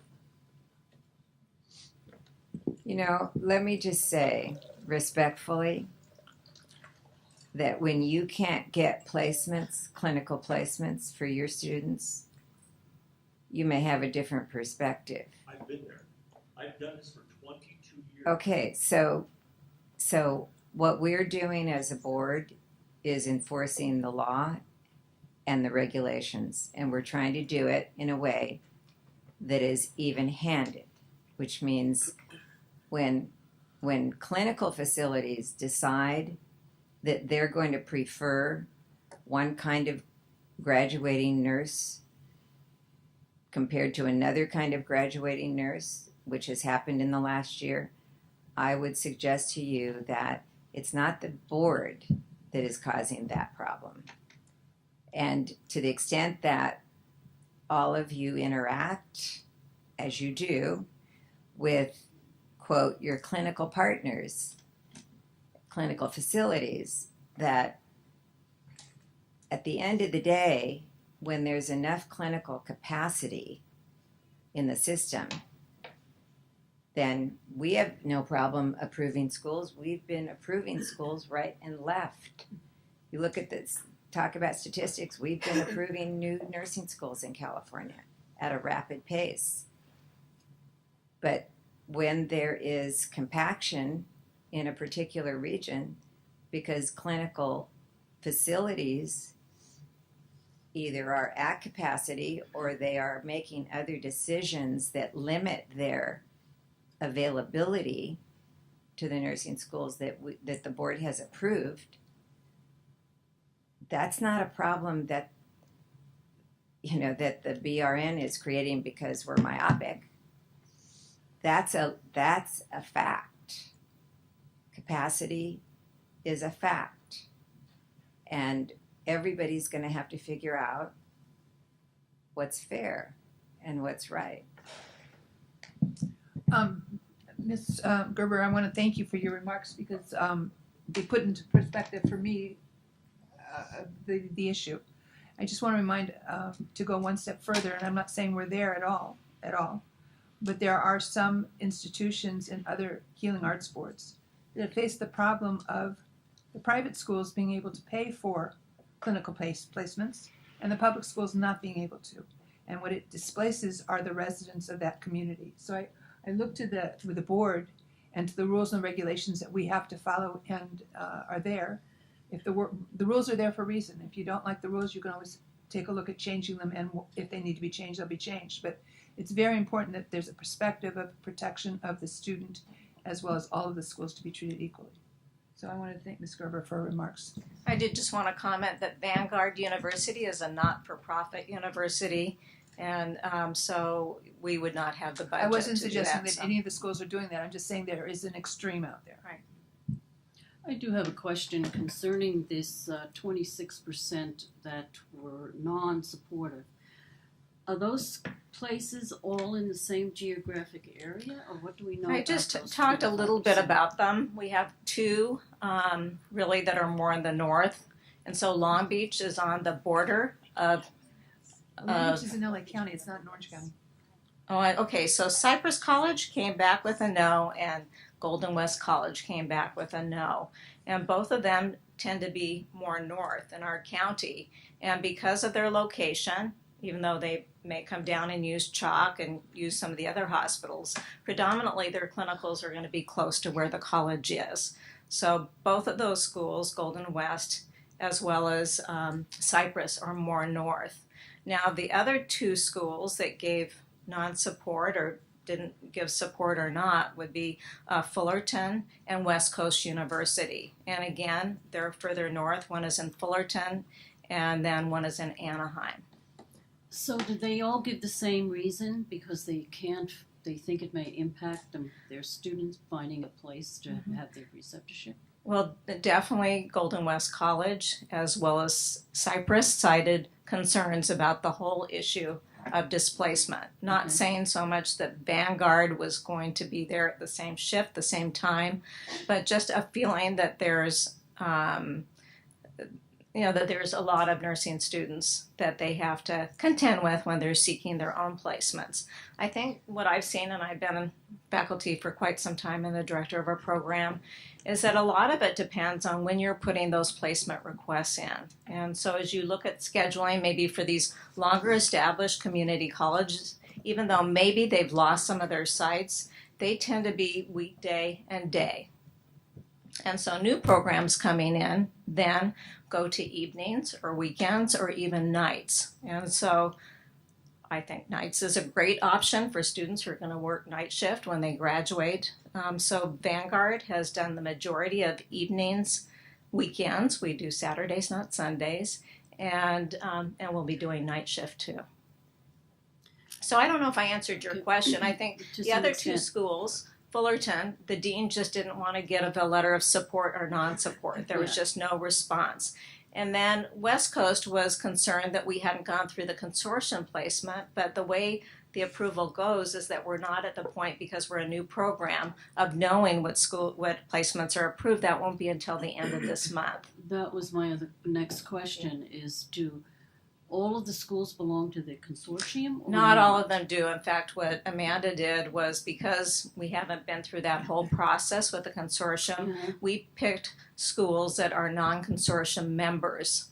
But at the same time, too, what we looked at is their placements at the hospital. Even though it's a non-consortium hospital, we know where those students are, and so we picked times when they wouldn't be there, so that we've always gone in with the premise that we don't want to displace another program. And so our scheduling in our first year indicates that we're able to accommodate our 24 students that are planned without displacing another program. Thank you. Are there any other public comments? Hi, Judy Corliss again. I work out in the community a lot with the hospitals, the CEOs, and the education specialists, just as a matter of a couple of other organizations I'm in with the California Medical Association. And when the board started asking for letters of support from competing colleges, it caused a lot of dissension in the area, and they stopped working together. The deans are put on the spot, the directors of education are put on the spot, because they want to make sure that they ensure their selection of students, number one, in their own college. Well, we've all worked together for many years. I'm a member of the consortium for many years. I've worked with colleges where some of the hospitals are a part of it, some are not.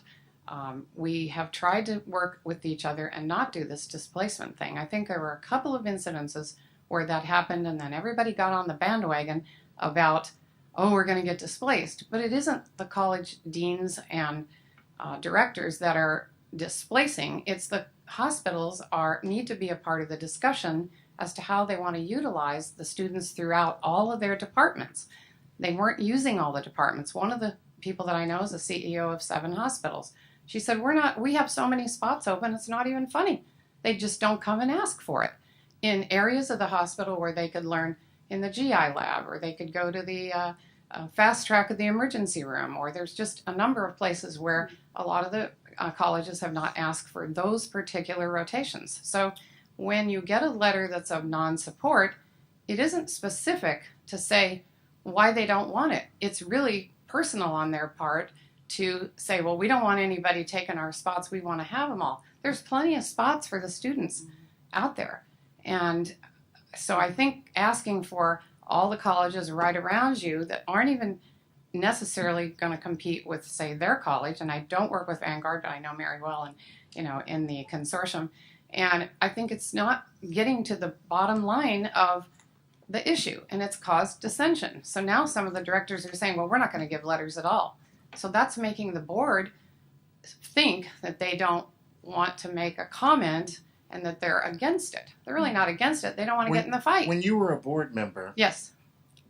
Did you make your decisions based on one piece of the information? Not at all, Michael. Exactly. So why not. would you think this board would make decisions based on one piece of the information? I didn't say that we at all. are making our decision based on all the information gathered to make the best informed decision that we can. I understand. I just was pointing out that the directors are becoming adversarial to one another as a result of having to provide these letters, when before we were working it out, not only from the board's perspective, but through the deans and directors meetings and things like that. So it does put them on the spot. That was my only point. It's not being put on the spot when you're in a position of leadership. You're oftentimes going to be put in a position where you have to make uncomfortable decisions. Sure. Being a leader. Yes, I understand that. I really And one do. of the things for being a nurse is advocacy. And you're advocating not just for your particular school. Hopefully they're advocating for good education for whatever students put in front of them.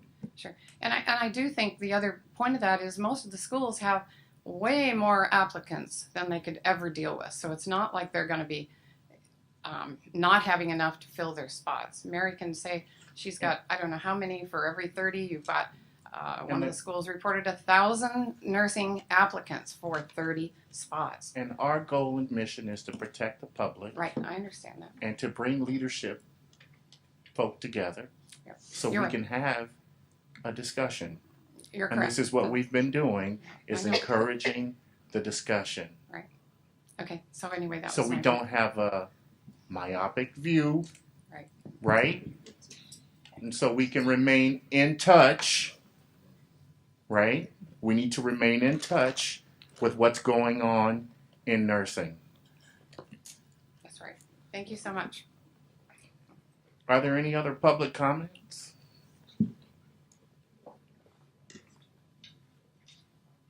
I was just going to make another board comment, is that I really believe that it needs to be the development and establishment of academic service partnerships that really work this out, because it's been proven in certain areas that this works.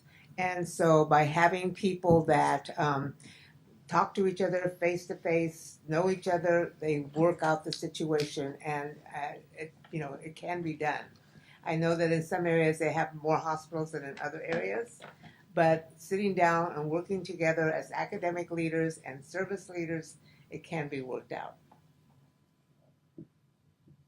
Hi, I'm Catherine Hughes, a registered nurse, the executive director of SEIU, Nurse Alliance of California. We represent about 35,000 nurses around the state of California. SEIU wants to go on record as in full support of what the BRN is trying to do regarding clinical placements. The fact is there are nursing students being displaced around the state, unfortunately, and you guys are doing your best to make sure that the nurses or the current existing programs have the clinical placements that they've had historically. I also know that there are private schools out there that are bumping our public schools for clinical placement, and however they manage to do that, whether it's incentives to the hospitals or whatnot, and that it's a problem. Putting that responsibility on the employer, on the hospital systems, that would be great, but that's not in your purview. That would actually be in mine as a union rep. So I think it's important to just recognize that you have to go through this process of making sure that there's enough clinical placements for the students, the future students, the current students, for every program. And our public school systems need that support. I have nurses coming in as members that are coming in with $50,000 to $100,000 in student loans, coming out of private nursing programs because they're having trouble getting into the public schools, which is a problem. My daughter was one of those students who's like, I'm going to go look at this one. I'm like, no, you're not. You're going through the public school system. I don't care how long it takes. You are not coming out with $80,000 in student loan debts when then you can't buy a house. It's just ridiculous. So SEIU is in full support of what you're attempting to do. That's why we are part of developing that new survey regarding clinical placements. And we're proud to be in support and working with the BRN in that endeavor to make sure that we do have clinical placements for future students, but also the current students, and whether they're public schools or private schools. Thank you. Are there any public comments further? Any more comments from the board? Seeing no comments, I call for the question. I vote yes. Michael Jackson, yes. Florida Cruz Reyes, yes. Donna Gerber, yes, and that's on the basis that the information before us indicates that there are enough clinical placements for these students without displacing anyone else, for the record. Trandy Phillips, yes. Elizabeth Woods, yes. Imelda Seja Beckwith, yes. Barbie Yaroslavsky, yes. Can I just really quick just read the motion again, because I want to include the enrollment pattern. So it's vote to grant initial program approval of pre-licensure nursing program for Vanguard University Baccalaureate Degree Nursing Program with an initial enrollment of 24 students and a 30 student annual enrollment thereafter. That was correct. Thank you. That's correct. Thank you. Thank you. Agenda item 7.4, which is NCLEX pass rate updates.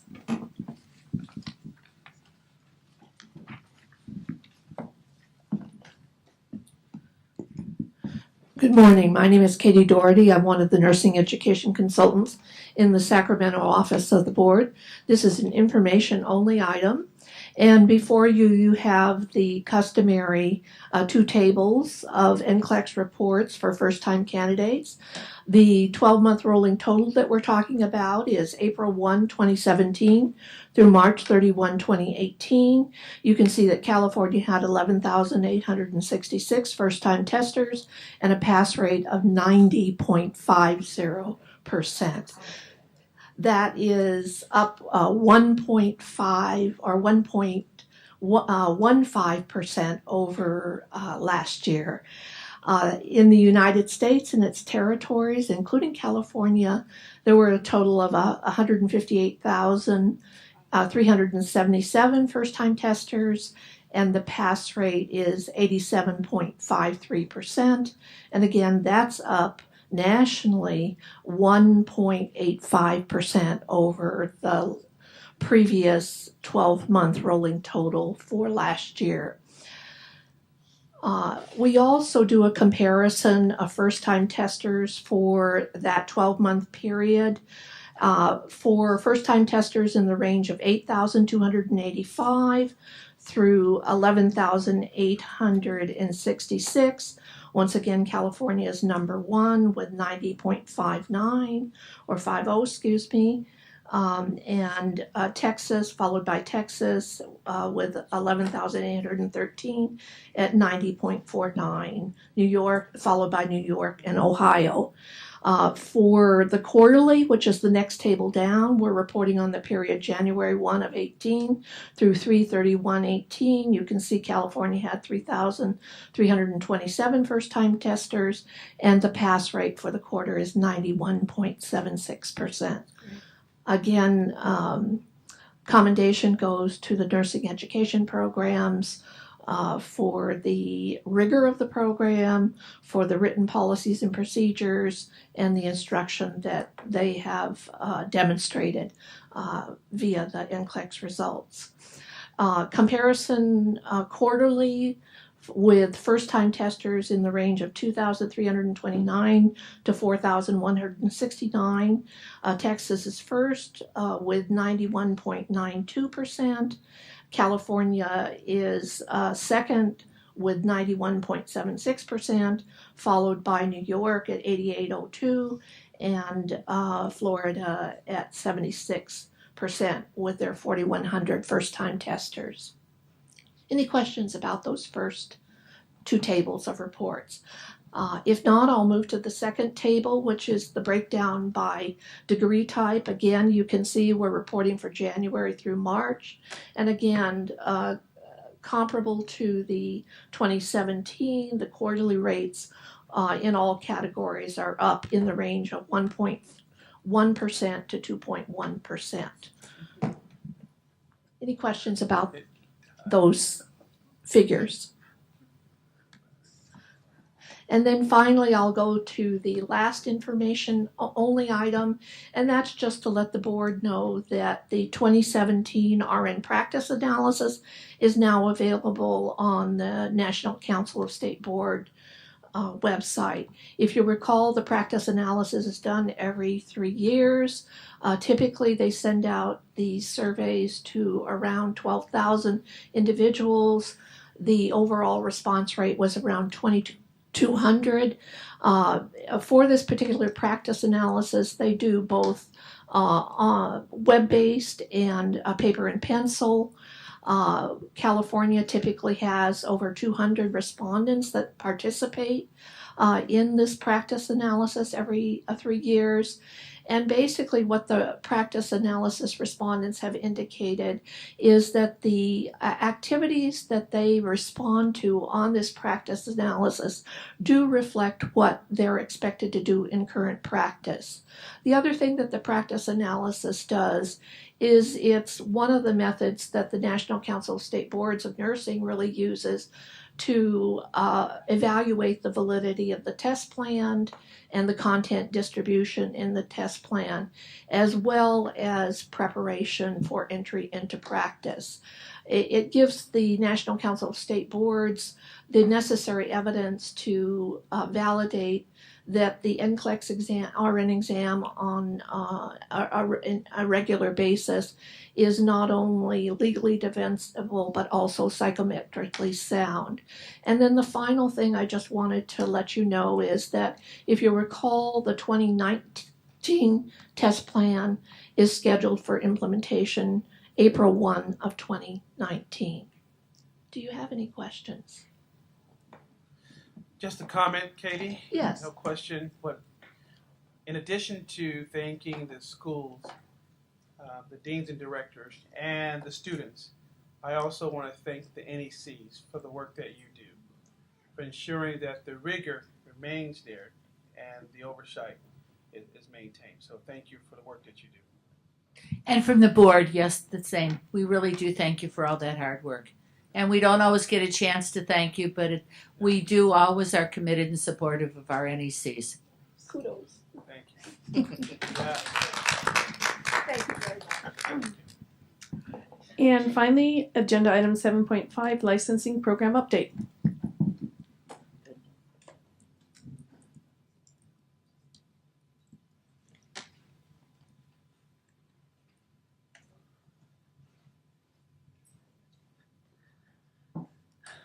Good morning, Christina Sprigg, Chief Licensing and Administrative Services. I should just ask you guys if you have any questions. You guys have pretty much talked about everything in my report already. I'll go through it really briefly since we have touched on a lot of the items already in my report. So the licensing program evaluators are processing the initial review of exam and endorsement applications received in the month of February. Myself and the Assistant Executive Officer, we continue to present an overview regarding the application and eligibility process to California students at our at all of our board petitioner hearing days. In addition to that, Joe Pacheco and Shannon Johnson have also started providing a presentation as an overview of the enforcement process itself to the students. So that has been added onto our presentation every month. We continue to utilize the cloud drive to receive electronic transcripts from California programs, and we are preparing to begin the processing of our May and June spring graduates in the coming weeks. Well, I say coming weeks, it's actually starting now. We have already received several schools. We've received their transcripts, and they have already been processed. In an attempt to improve the endorsement application process, the board did begin a pilot program with several nurse staffing agencies in October of 2017 for accepting electronic transcripts from third-party vendors for our out-of-state applicants. An integrated process was created to solely accept electronic transcripts from out-of-state schools and approved third-party vendors via a secured method. The service was successfully launched in March 15th this year, so just last month, and we have begun to receive and process electronic transcripts from our out-of-state endorsement applicants. Our endorsement applicants are now able to submit all of their application requirements online, aside from mailing in a fingerprint card if they are located out of state. If they're in California, they will submit the live scan, and all of their entire application process is then online, and we receive no paper from them. We expect to see a reduction in the endorsement processing time, as well as a reduction in the number of phone calls to the board regarding the status of endorsement applications. So the Green Project, as you all are aware, we launched the Green Project in September of 2017. And since its inception, the staff continue to implement enhancements. And the most recent enhancements, of course, are the electronic transcripts for our out-of-state schools and the implementation of online-only initial applications for exam and endorsements. As of April 2018, The board has increasingly received applications that are completely paperless, and in the coming months, we will be transitioning. Will be our transitioning period to go to fully online applications. So we are slowly eliminating those paper applications, and we will be fully online in the coming months. Additional enhancements which are in process for our back office, which is our staff processes in Breeze, include, of course, our work queues for all of our application types. We're continuing to modify those queues to ensure that we are able to track all of our workload for staff, and elimination of creating our paper files as we go all online paperless applications. There's no need for actual paper file folders for our endorsement or exam apps. So any questions regarding that part of the report? I do have a question. Yes. Have you set a target timeline for the endorsements, out-of-state endorsement? You know, what you plan to have as a target? So our regulatory time frame, of course, is 90 days. We have to provide a deficiency notification within 90 days of receipt of the application. Of course, our target is less than 90 days. At this point, we're really kind of evaluating the implementation of the electronic transcripts to come up with a reasonable time frame.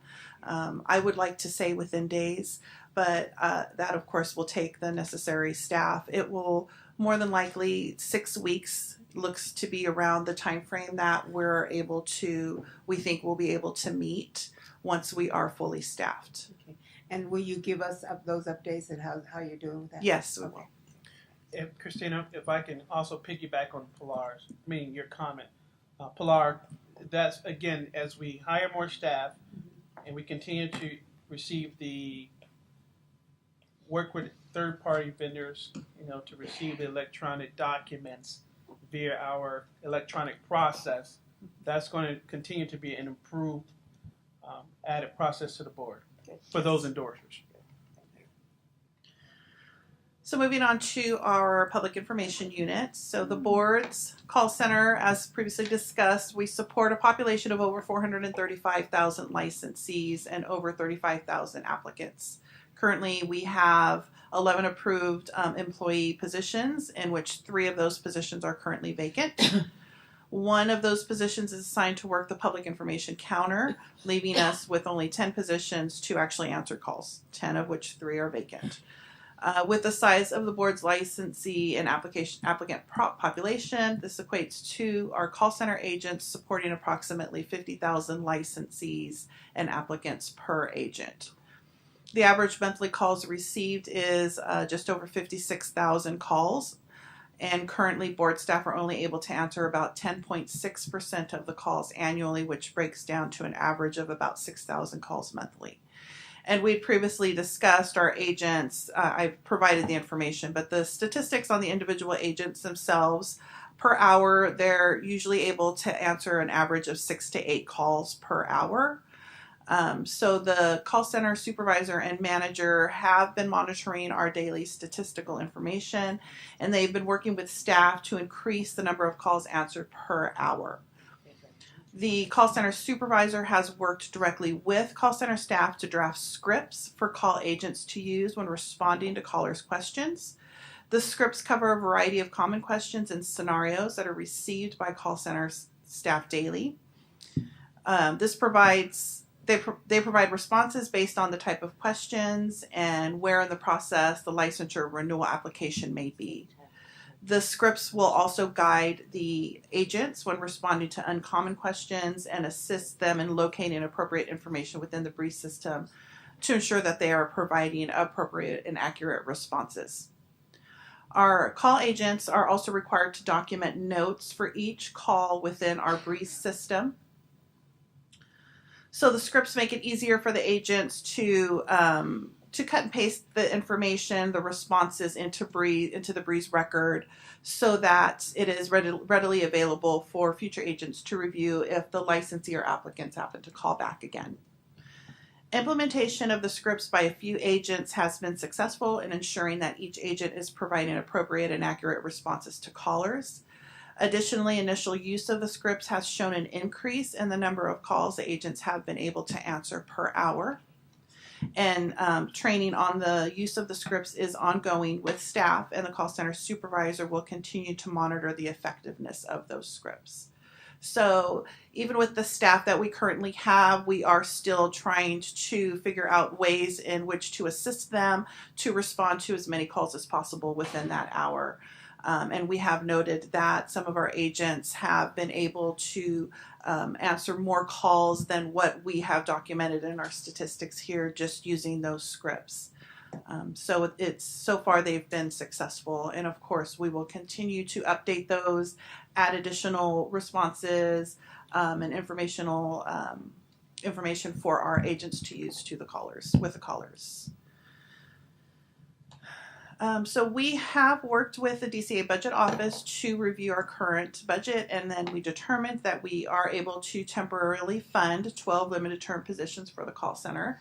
Dr. Morris discussed this earlier, as well as our budget office, Mark from our budget office. We have submitted the appropriate paperwork to DCA HR unit, and actually the advertisement for those positions were posted yesterday. So we do have 12 positions, limited term positions posted for our call center. We also worked with DCA HR unit to determine the best route for filling these positions, as these particular call center positions are very hard to fill. Historically, they've been very hard to fill. They provided recommendations to the board in opening and advertising to both the program technician and program technician 2 levels. Normally, the classification for our call center agents is at the program technician 2 level, but they recommended that we open it up to the program technician, which is 1 level just below, which will allow us to then potentially have a larger pool of applicants to choose from, and then will allow those individuals to potentially have room for growth within our board, thus keeping them within that area for longer than they would normally stay. Yes. I'm just curious about the different cultures representing nursing. Mm-hmm.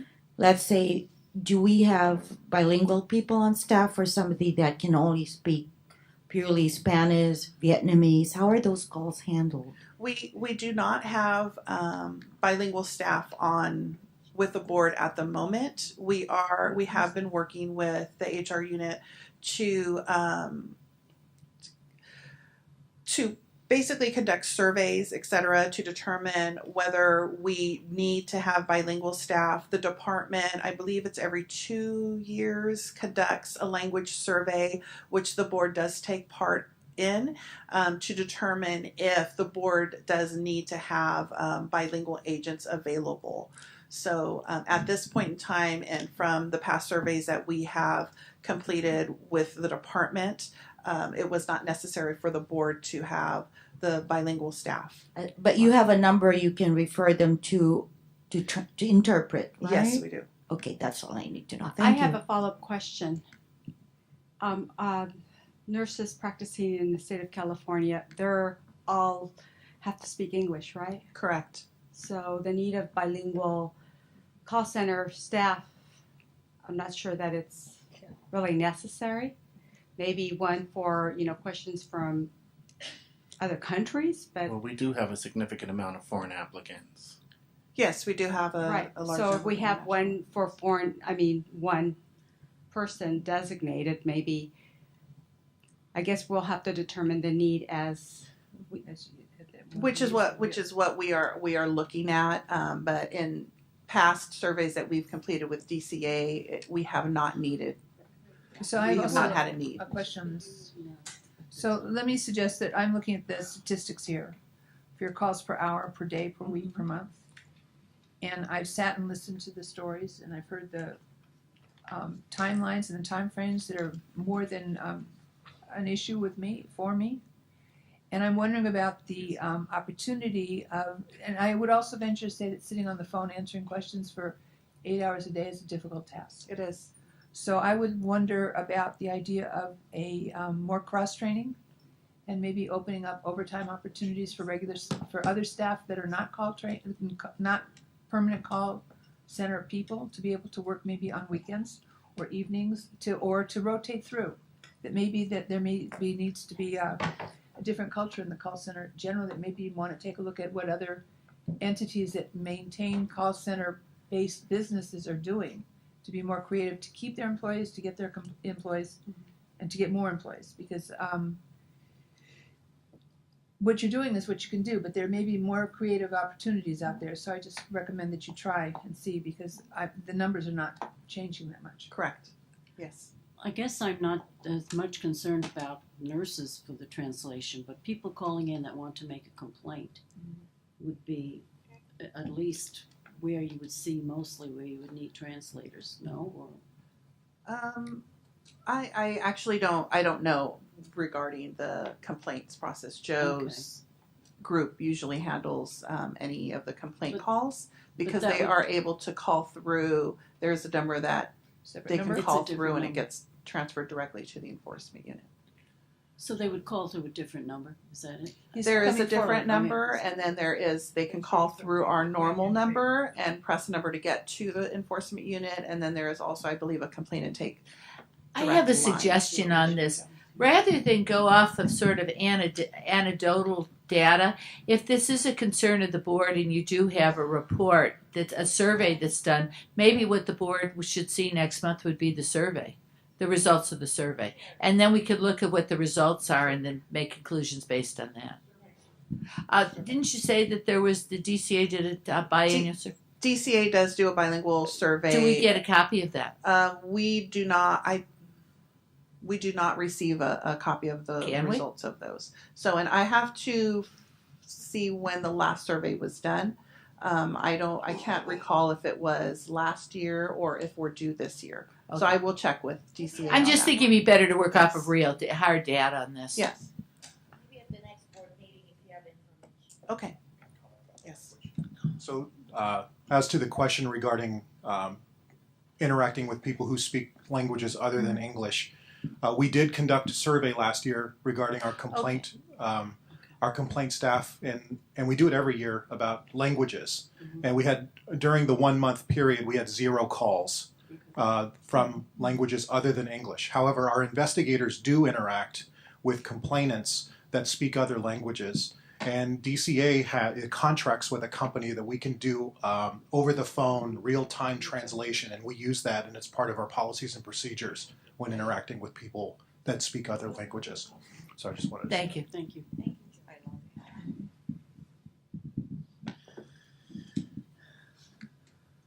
So in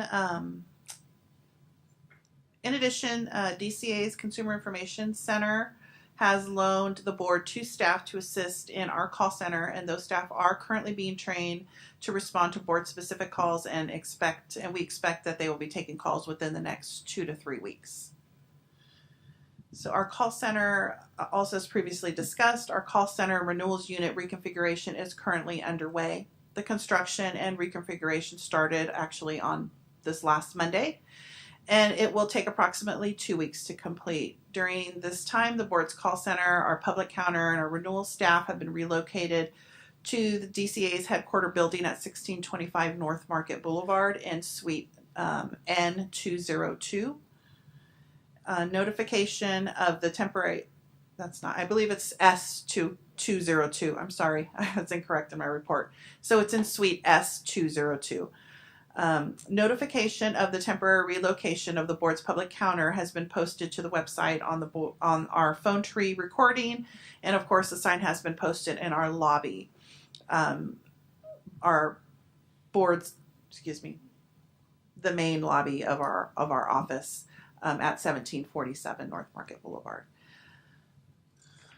And then the next part is just staffing updates. We currently have 12 permanent vacancies due to staff movement and promotions. This did not reduce from last month because we did promote a couple of staff. So even though we hired staff, that opened up vacancies. So it's always a moving target. In addition to that, we have the 12 limited term positions that were just newly created. So we are diligently working, and of course all of our vacancies are in various stages of the hiring process. And then, of course, our statistics. We use QBERT to create and run various reports upon request. DCA currently offers a basic introductory class to QBERT reporting tool, as well as a more in-depth class that instructs staff on how to develop and run more complex, customized reports. The board utilizes the custom reports to find areas of improvement in our processes, as well as to better predict our workflow fluctuations. Below is the total number of applications the board has received by fiscal year. And so this was actually as of, I believe it was the mid-March when we pulled these statistics. So for current fiscal year, just to mid-March, we were at just over close to 35,000 applications. Of course, grad season just started, so we expect that number will be, increased by at least about 5,000 to 6,000 applications. So are there any questions on my report? I do have a question, Christina. When you hire these call center people, how do you evaluate their customer service skills, or do you have specific training for them on customer service? So it's hard to evaluate customer service skills on a paper application. So part of the actual interview process, we conduct a little test. We provide them scenarios that our call center agents frequently run into. Once the individuals are hired and actually accept the position, we get them in the office, and there is a 4-week structured training that we provide to them. We have a very in-depth training manual and guide that all of our agents use, as well as the scripts that we've just recently implemented. So there's a very in-depth training. They will sit with our seasoned call center agents as well before they ever even take a phone call, and they listen in on calls. They work directly with the supervisor as part of the training, and then of course now we've included in the scripts. So the entire training process for a brand new employee is about 4 weeks. Thank you. Are there any more comments or questions from the board, or any public comment? Seeing none, this concludes the Education Licensing Committee in record time, mind you. Are we able to take a bathroom break, Madam Chair? Yes, we're taking a 10-minute break. I will see you back here in about 10 minutes, and thank you, Mr. Jackson, for a committee report well done.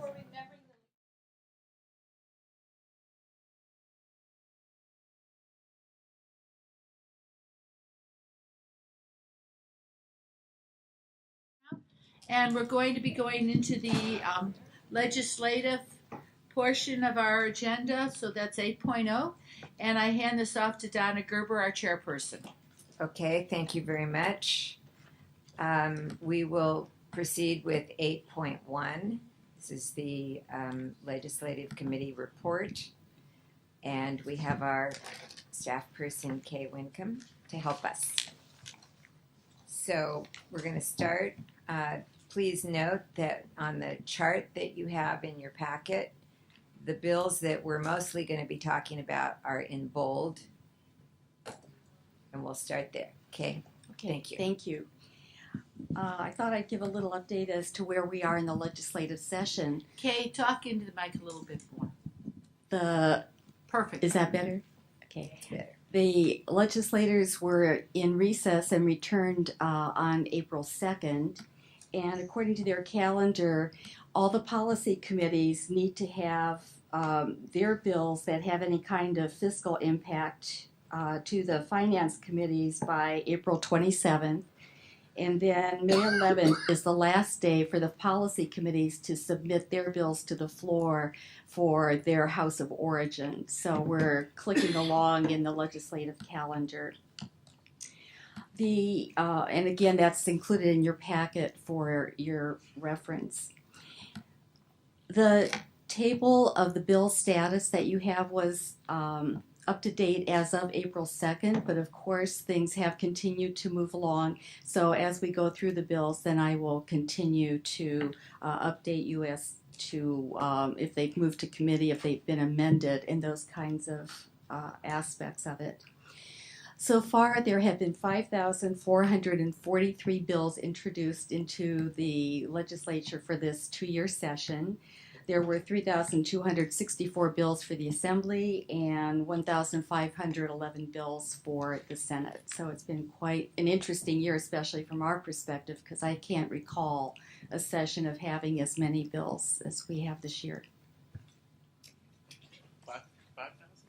Pardon? 5,000 bills? Yes. Well, I mean, we've had that many bills in the sessions, but not as many that relate to the BRN or to nursing practice.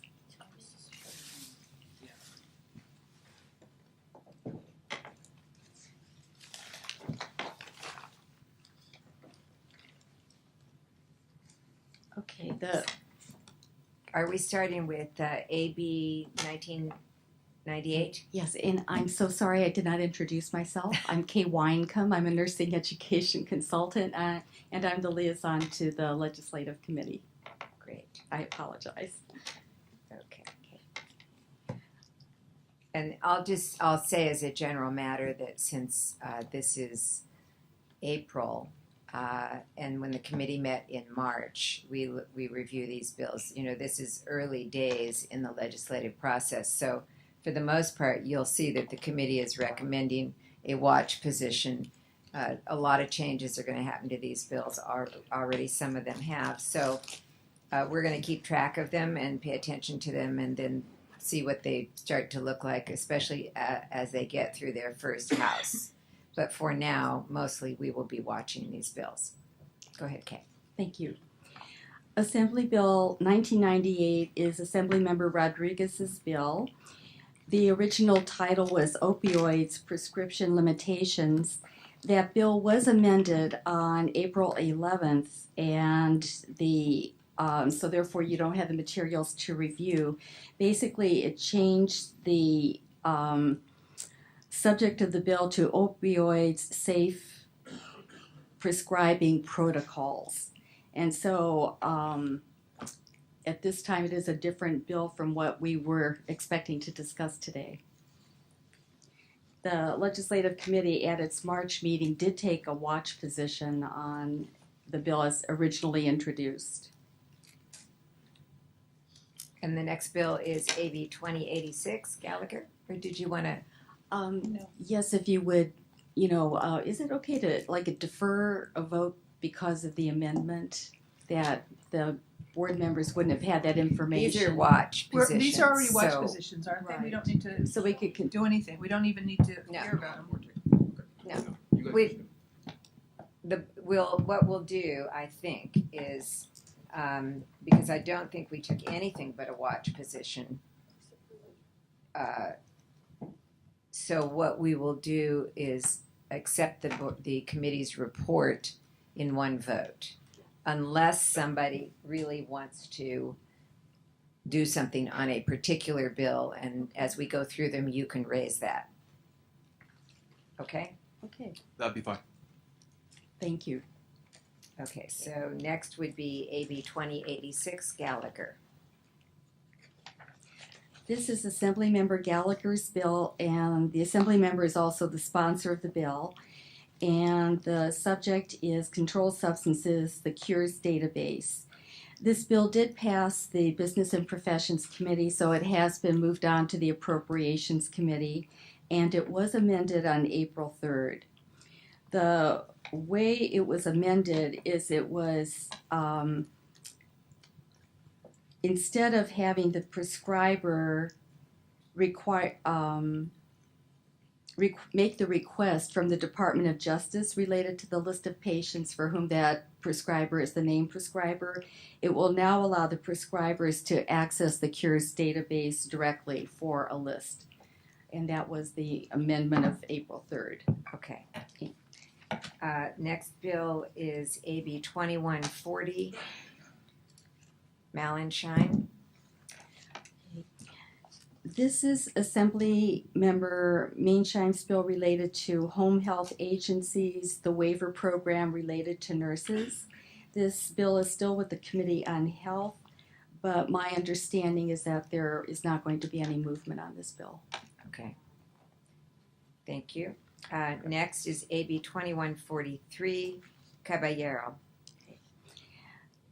This bill is related to mental health, licensed mental health service provider education program.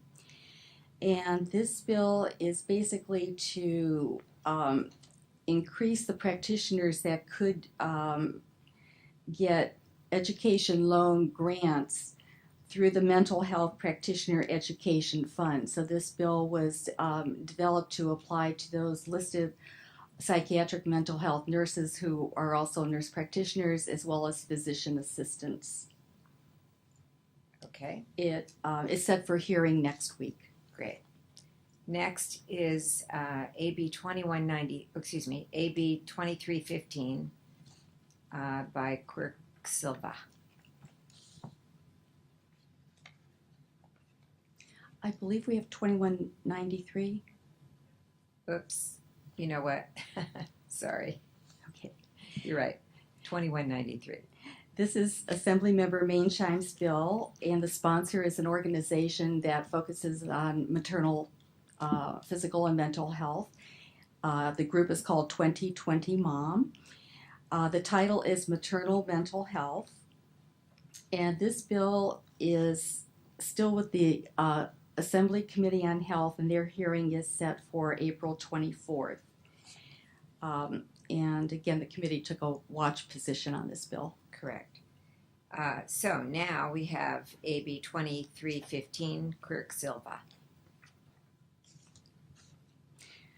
Assemblymember Quirk Silva's bill is related to pupil health, health care, telehealth services. And this bill has been amended on April 2nd. And now, rather than having the school boards able to adopt telehealth technology and equipment for any programs that they want, this bill has been amended such that they would like to establish 3 pilot projects. And it gets a little bit more specific, related to more focus on the pupil's mental and emotional health, not necessarily the physical dimensions of diagnosis and treatment. Okay. So that committee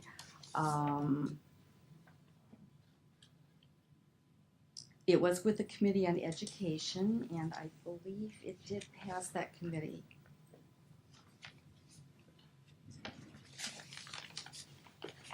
No, I'm sorry, I don't have that information, Okay. so it's All right. active. The next bill is AB 2324, Rubio.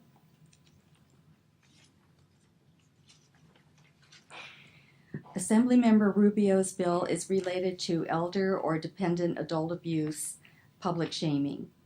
And this bill seeks to protect elderly and dependent adults who are residents in long-term care facilities from the unauthorized taking of photographs or videos by staff and the posting of these images to social media. It's still with the Committee on Aging and Long-Term Care, and that hearing is set for next week. Okay, we have a watch position. AB 2405, Patterson. Assemblymember Patterson's bill is related to controlled substances, carfentanil. This bill wanted to classify carfentanil, which is an opiate, into Schedule 2. And it enhanced possession, or the criminal penalties for possession, sales, or purchases for sale of this drug. It was presented to the Assembly Committee on Public Safety on April 3rd. However, it did fail, but it has been granted reconsideration. Okay, next, AB 2444, Burke. Assemblymember Burke's bill is sponsored by the California State Board of Optometry, and its title is Pupil Health, Eye and Vision Health. And this bill was introduced, and it's still with the Committee on Education. No hearing has been set. Okay. Next is AB 2682, Burke. It's the nurse midwife bill. Assemblymember Burke's bill is sponsored by the California Nurse Midwives Association. It was introduced on February 15th, and it is still with the Committee on Business and Professions, and it has not had a hearing date set. Next, AB 2759, Santiago. Assemblymember Santiago's bill is related to clinics and health facilities nurses. This bill is still with the Committee on Health, and there has not been a hearing date set for the bill. Okay. AB 2760, Wood. Assemblymember Wood is both the author and the sponsor of this bill, and it relates to prescription drugs naloxone hydrochloride. This bill was heard on April 10th by the Business and Professions Committee. It did pass, but it has been double referred to the Committee on Health. It was amended on April 3rd, but the amendments were basically technical. It corrected the spelling of the drug naloxone, and it also corrected another typo. Kind of important to get it spelled correct. Especially in the title. AB 2850, Rubio. Assemblymember Rubio's bill is sponsored by the California Association of Health Facilities, and its title is Nurse Assistant Training Programs, Geriatric Medication Technician. This bill is with the Health Committee, and the hearing is set for April 17th. I should say that if there are members of the public that want to weigh in on these bills, let me know. If I see you come forward, then I'll know you want to weigh in. Okay. So on AB 2850, again, the committee recommendation is a watch.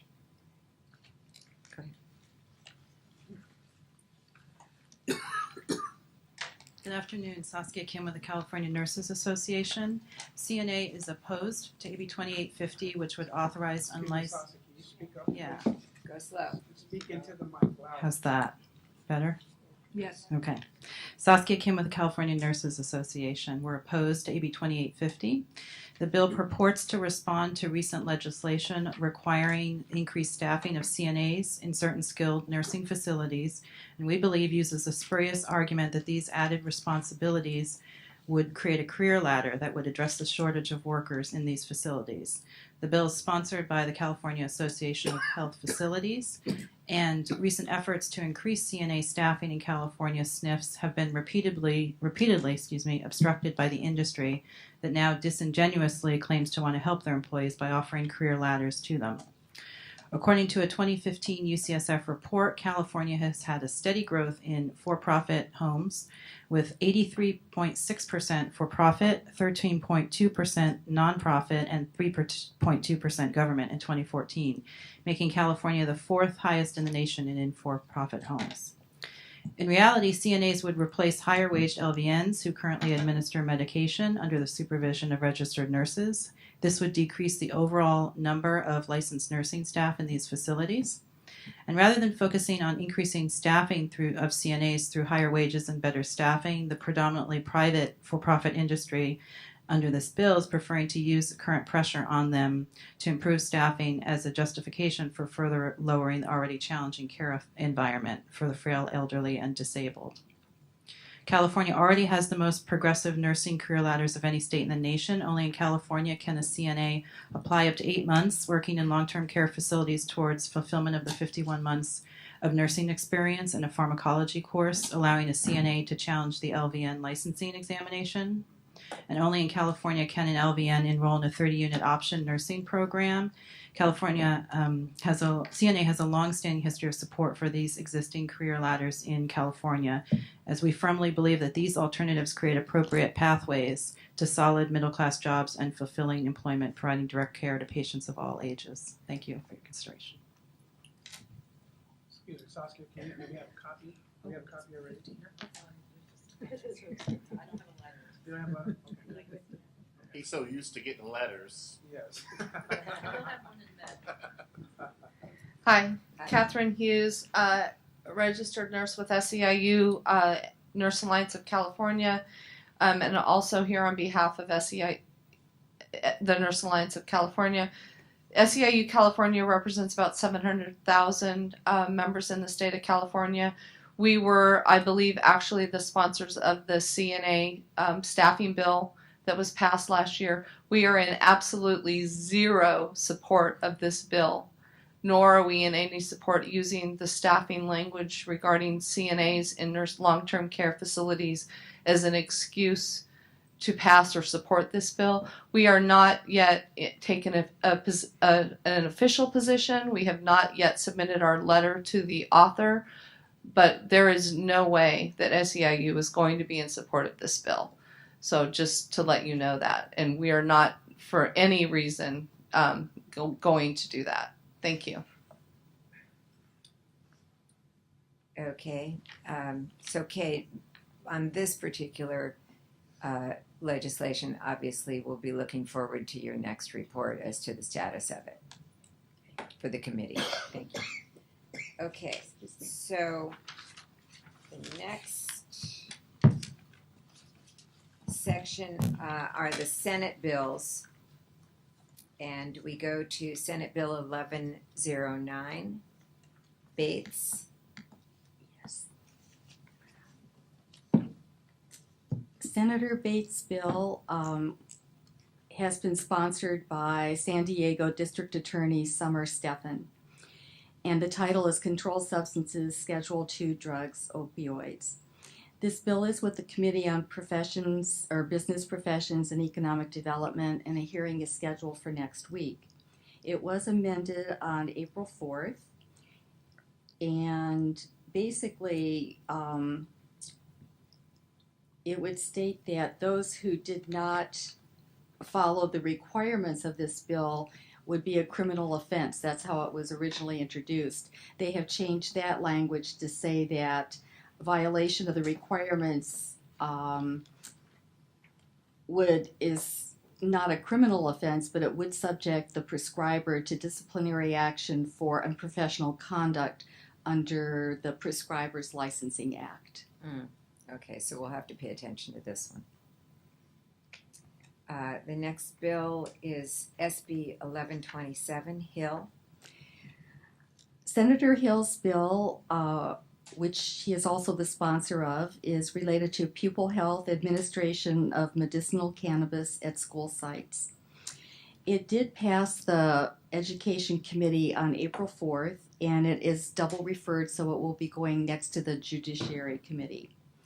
It was amended on April 11th, and what that amendment did was adds two more elements to what is going to be included in the policy that the schools are going to develop to allow parents or the guardian of a pupil to come onto school grounds to administer non-smoking, non-vapable cannabis to the child that needs it. Okay, thank you. Next is SB 1152, Hernandez. Senator Hernandez's bill is sponsored by the California Pan-Ethnic Health Network and SEIU California. The topic is hospital patient discharge process, homeless patients. This bill remains with the Committee on Health, and there is a hearing scheduled for next week, and it was amended on April 9th. Okay, I believe we have public comment. On dumping? Thank you. Saskia Kim again with California Nurses Association. CNA is in support of SB 1152.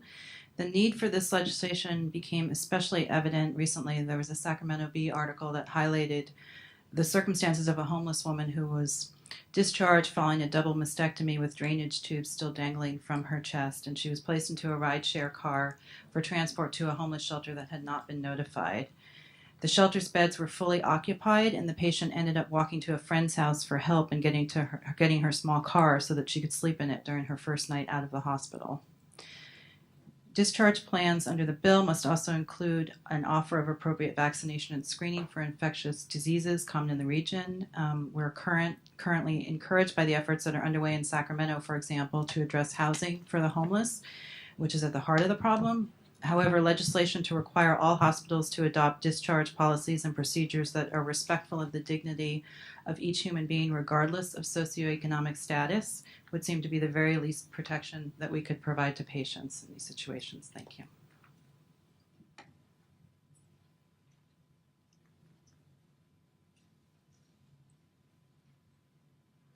Hi, Catherine Hughes, RN with SEIU California.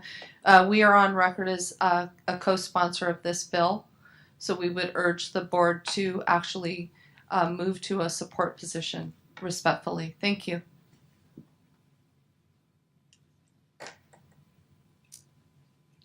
Okay, the next bill is SB 1240. Senate Bill 1240 is Senator Stone's bill related to prescription drugs, the Cures database.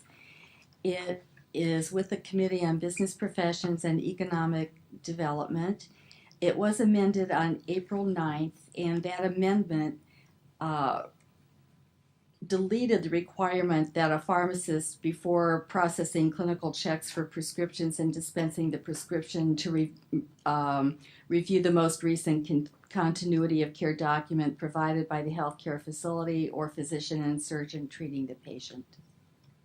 Okay, and Kay, did we not consider this bill at the committee because it doesn't show a watch position?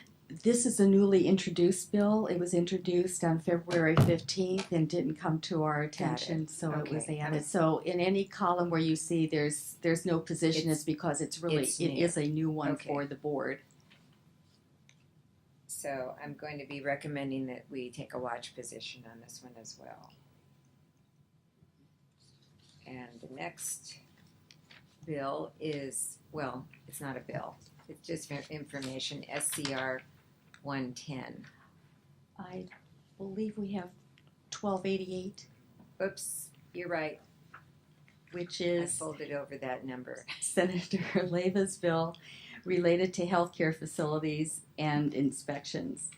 And this is a bill that is with the Committee on Health. It does have a hearing next week, and there have been no amendments to it. We have someone to speak on this bill, yes? We have a handout, can we? Sure. Okay. Here. This is what we believe will happen. This is the one. This is not for. Make sure you give her one so she can They upload her on they should all come to Spencer. It's you, Okay. Spencer. Or to Kay. For clarification and process, in the future, they should go to Spencer, our attorney, and then he should disseminate. Oh, okay, thank you. Hi, my name is Aaron Quinton. It's an honor to be here. I represent SEIU 1-to-1, and also I am an ICU nurse. I'm very passionate about this bill, 1288, because the reason how the bill got started is that our local did a survey in our 23 hospitals and asked nurses what was the most important for them for their practice. And and basically what the nurses reported on the survey was that staffing was the biggest concern. As you guys already know, there is already a law in place, which is Title 22, which sets out ratios that hospitals must follow in the state of California. However, the problem with the law is that it lacks teeth in as far as penalties are concerned. So hospitals can staff above state ratios and not get penalties if there's no bad outcome, like there's no jeopardy towards patients, or at least if they can't prove that. What we did, or what Senator Levy introduced on February 16th, which was SB 1288. And what that does is that it makes it so that the state has to come out and survey the hospitals and give fines if they're staffed out of ratio, whether there's harm to a patient or not. So it kind of puts more teeth into the law, and it makes it so that hospitals wouldn't benefit hospitals to not follow the law, and it will make it so that they would have to pay if they don't. Hi, Catherine Hughes again, registered nurse with SEIU California. Just to highlight just a little bit of this, SEIU California is on record as in the sponsors of this bill. It was brought to us by our sister local 1-to-1 RN. I also want to point out that UNAC is on record as in support of this bill, and I'll let Saskia speak for our sisters and brothers from CNA. The only opposition we have right now is with the California Hospital Association, as you would all be surprised by that. Their first reasoning was they don't violate, and then their second reasoning was they had problems with the fines. Well, if they don't violate, they shouldn't have problems with fines because they won't ever be fined, right? SEIU would urge the board to move from a watch position, a recommendation, to a support position. There is no anticipation that this bill is going to change. This is the bill that we are standing by through the end. So we would ask respectfully for the board's support. Thank you. Madam Chair. Yes. Has this bill moved through both sides of the House already? No. Okay. Oh, they just introduced it. Yeah. Okay. Good afternoon, Saskia Kim again, California Nurses Association. CNA is pleased to support SB 1288, which would memorialize the requirement for CDPH licensing and certification to inspect hospitals for compliance with the nurse-to-patient ratios established by AB 394 by Senator Kuehl. At the time, Assemblymember Kuehl. CNA was the proud sponsor of AB 394, which directed CDPH licensing and certification to adopt regulations that established minimum specific and numerical nurse-to-patient ratios in hospitals that you just heard Aaron talking about. Peer-reviewed studies of California's ratios have conclusively demonstrated that these first-in-the-nation ratios increase patient safety and quality of care. Simply stated, the nurse-to-patient ratios save lives.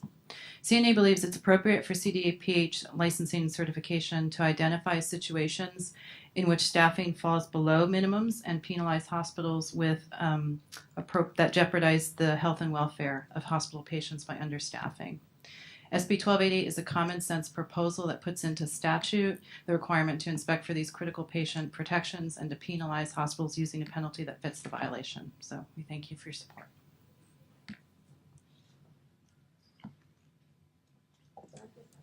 Sure. I just want to ask a question. What would your response be in terms of if you want the hospitals to be penalized for not having sufficient staff? What would your recommendation be? Because this is going to happen this happens every day, basically. So to expect them to go in every day to fine or whatever. But are you expecting them then to close beds? Is that what your expectation is of if this bill were to go through? That's what happens now. Yeah, I know, but so I don't understand. Hi, Catherine Hughes again with SEIU. No, I mean, the ratios are not new. They've been in effect for quite some time. There's very clear language in Title 22 about what hospitals are supposed to prepare for with their rapid response, with call-offs, with whatever. This isn't new. They violate the ratios on a daily basis in any place in California. I have yet to find a facility that follows them completely. So, no, I mean, they just need to do their job. No, they told us back in the day they were all going to go out of business if they followed the ratios. Nothing that has not happened in a single facility. So it shouldn't change their business as usual. They just need to, have enough staff. But if there aren't enough nurses, to meet the ratios, then you can't make a nurse out of a box. You can't just put They her in have a plenty tube. of nurses. There are plenty of nurses out there. And they have plenty of ways of determining how to fill their nursing needs, and they refuse to do it. It isn't a thing of, are they not able to? They're not willing to. They've straight up told me to my face, I will pay the fine. I will sign off on my plan of correction. I don't have a problem with it. It is what it is. I've had nurses being disciplined and terminated because they're refusing unsafe assignment. So, we've got to stick with it. It's a patient safety issue. We'll have to work together and figure out what the solution is if they really do have a problem. It's a patient safety issue, but you can't just have a nurse. You have to have a qualified nurse to Correct. take care of those patients. So when you say there's enough nurses, I don't think it can be so broad, because you have to make sure that nurse is qualified Oh, to absolutely. take care of the patient. So I don't think we can make a broad statement there's enough nurses out there. I think there's enough qualified nurses out there. Let me put it to you that way. And if there's not, then let's figure out what that is. We're going to file a complaint. It has to be validated. It has to be verified. There has to be inspectors coming in and determining that there was actually, in fact, a violation. It's not like this is an overnight, I'm going to file a complaint today and they're going to be fined, $125,000 tomorrow. It isn't going to work that way. Thank you. Go ahead. Thank you. My name is Marqueta Huskawa, and I'm the Executive Director of the American Nurses Association, California. And my organization on this issue is in somewhat interesting position, because overall we do not believe in mandatory staffing. We believe in safe staffing. There is a difference in that legislature should not be mandating the load of nurses. It should be the nurses and nursing committees that should be deciding. However, we obviously support safe working environment in California. And so while we supported this issue in the past, currently I wanted to let everybody know that we are watch, because my legislative committee, it keeps discussing it. We all agree that nurses must work in safe environment. Yet, because we support safe staffing versus mandatory staffing. So we are watched. But I also want to say publicly that we are in talks with our nursing organizations such as SCIU and CNA. We are in talks with them. We are working on this issue, and we have several meetings to discuss this very issue. So I just wanted to let you know that we are working together. Thank you.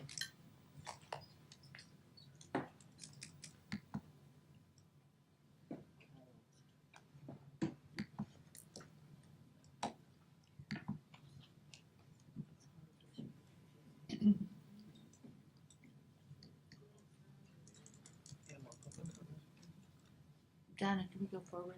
We should keep moving. No more public comment. We should move on the agenda.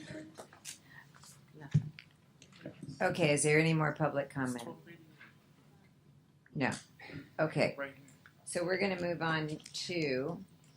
Because this bill had not been previously considered, is that going to be a watch position for it? Here's today? the thing. We're going to watch this bill. That's my recommendation. Or just keep them in committee. And it will stay in committee, so that when the committee meets in May, we can have a broader discussion. Obviously, this is going to be of great interest to members of the board and the public. There's a couple of bills like that, but I think the better process for us to follow for now is that we will take a watch position. The committee will. Does it have to go to the other house? This bill? No, doesn't have to go to It the doesn't? other house. No, we should weigh in on this at our next committee meeting, which will be in May. Yes, it does need, I'm sorry, Donna, but it's in the Senate now, and yes, it will have to go to the Assembly. That's what I'm asking. It will go to the other Oh, house, of course. Yes, unless it dies, it will go to the other. I thought you meant, did it have to go to the other house for us to take a position on it and know the, okay, yes, it will.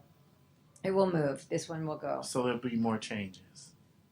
Okay. Well, possibly. But I think the better process for the board to take on a bill of high interest is for us to delve into it in committee and then bring it to the board for their approval, and that would be in June. So, Spencer, since we need to take a vote and a motion to move this back to the committee to work, since you know how we're voting on some of these bills? No. But why? There's no process for that.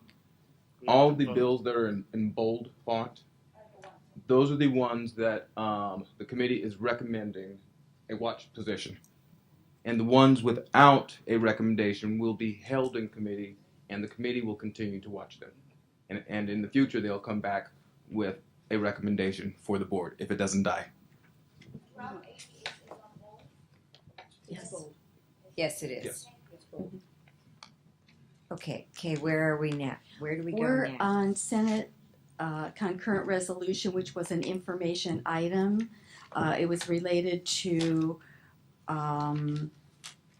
resolving that stakeholders in the health professions protect children born with variations of sex characteristics from non-consensual medically unnecessary surgeries, including via the enactment of policies and procedures that delay these interventions until a time at which an individual can participate in the decision. So this was a resolution. It was for information, mainly because this would be important for nurses to know, especially those who work in maternity and deal with neonates and pediatrics. Okay, great. Excuse me. Next. Okay, so we're moving to the bills that impact the board or DCA. And the first bill is Assembly Bill 2087, which is Assemblymember Waldron's bill. It's related to state government operations, technological moderation or modernization.